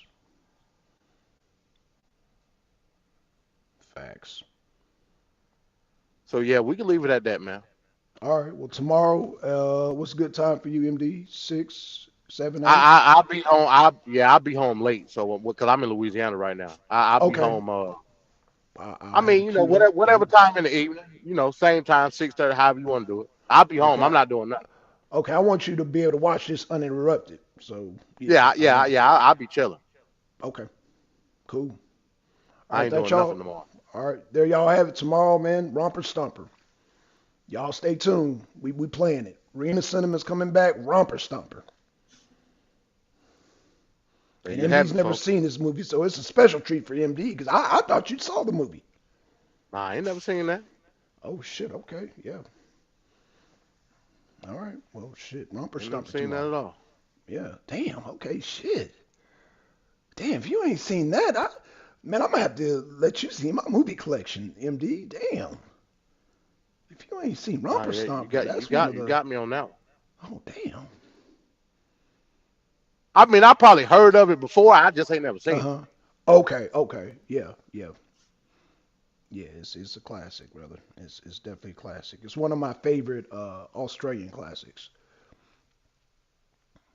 That's what's up. That's what's up. Yeah. All right, man. That's all. Like I said, that's all I got. All right, man. So. Shout out to everybody in the chat, man. Y'all be on the lookout tomorrow, man. Hey, it shocked the hell out of me. Don't be surprised. It shocked the Well, hell out of damn. me.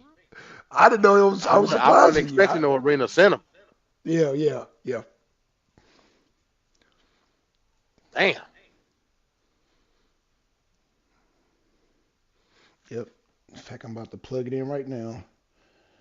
About to plug it in right now. What's a good time again? Like I said, I mean, if you want to do like 6:30, that's cool. Okay. 6:30 it is. 6:30 it is. Rumper Stomper. Oops, misspelled it. Rumper Stomper. Yeah, that's cool with me, man. I'll be driving home empty. I should be home four-ish, Forrest. Okay. four-ish, five-ish, something like that. Okay. Okay. Bet. I'll be ready. I like I said, I'm literally not doing nothing tomorrow. Okay. Okay. Okay. Arena Cinema.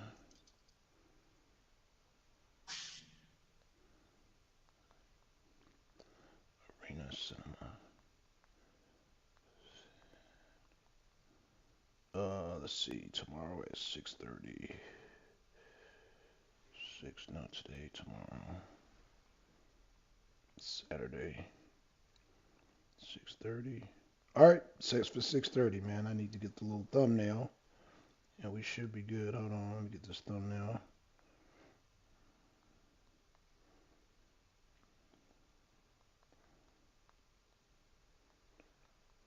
Rumper stumper. Yeah, I like this picture. Okay. All right, indeed, we all set, brother. Let me make sure this picture's good. Done. Yeah, that's perfect. Perfect. That's perfect. Boom. We all set, brother. Boom. Romper There Stomper, it is. 6:30. Yep, there it is, Not y'all. not man, you got me excited now, bro. Hey, it's a With good with all movie. with all with all the original. I mean, not just the movie itself, but Oh, bringing back okay. the arena cinema. Oh yeah, You know what I'm saying? Now you got me inspired, man. Like I said, now I'm thinking yeah, about the projects that I want to bring back. You know what I'm saying? yeah. 'Cause we had too many good stuff, man, just to quit. You know what I'm saying? We got a whole library. Fuck all that shit, man. Fuck that. Fuck that. Yeah, arena cinema, arena books, man. The free to choose series. Yeah, yeah. We need that because, like I said, people come into the arena and I think they just need to kind of go through the library, bro. Yeah, It's I think it should be required to go through the library to even have even some type of discussions. To even have yeah, man shit. I mean, yeah, yeah. Because if you don't understand what ideology is, if you don't understand what freedom is, at the end of the day, I hate to say it, but you just nigga battle.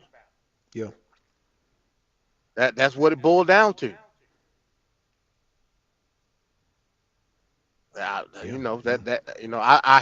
I hate to be so harsh, It is what it is, bro. but that's what it is. You nigga That's battle. what it is. Yeah, And I would believe hell it's 2024. Just think about that number. It sounds so futuristic. It's 2024. We yeah, we got to get rid of the nigga battle, and we gonna have to start speaking more plainly in terms of what we talking yeah, about here. yeah. Absolutely. Yeah, yeah, The days of the nigga battle is over. yeah. So yeah, with that being said, man, that's all I got, man. Let me go get me some food, man, and All right, y'all don't forget. get ready to retire for the night. Everybody in the chat, Romper Stomper, because I'm assuming if MD has seen it, I'm assuming a lot of y'all ain't see it, because MD is a movie connoisseur. So for him not to see it, I doubt a lot of y'all ain't seen it. So with that being said, yeah, man, we out. Peace. Peace, y'all.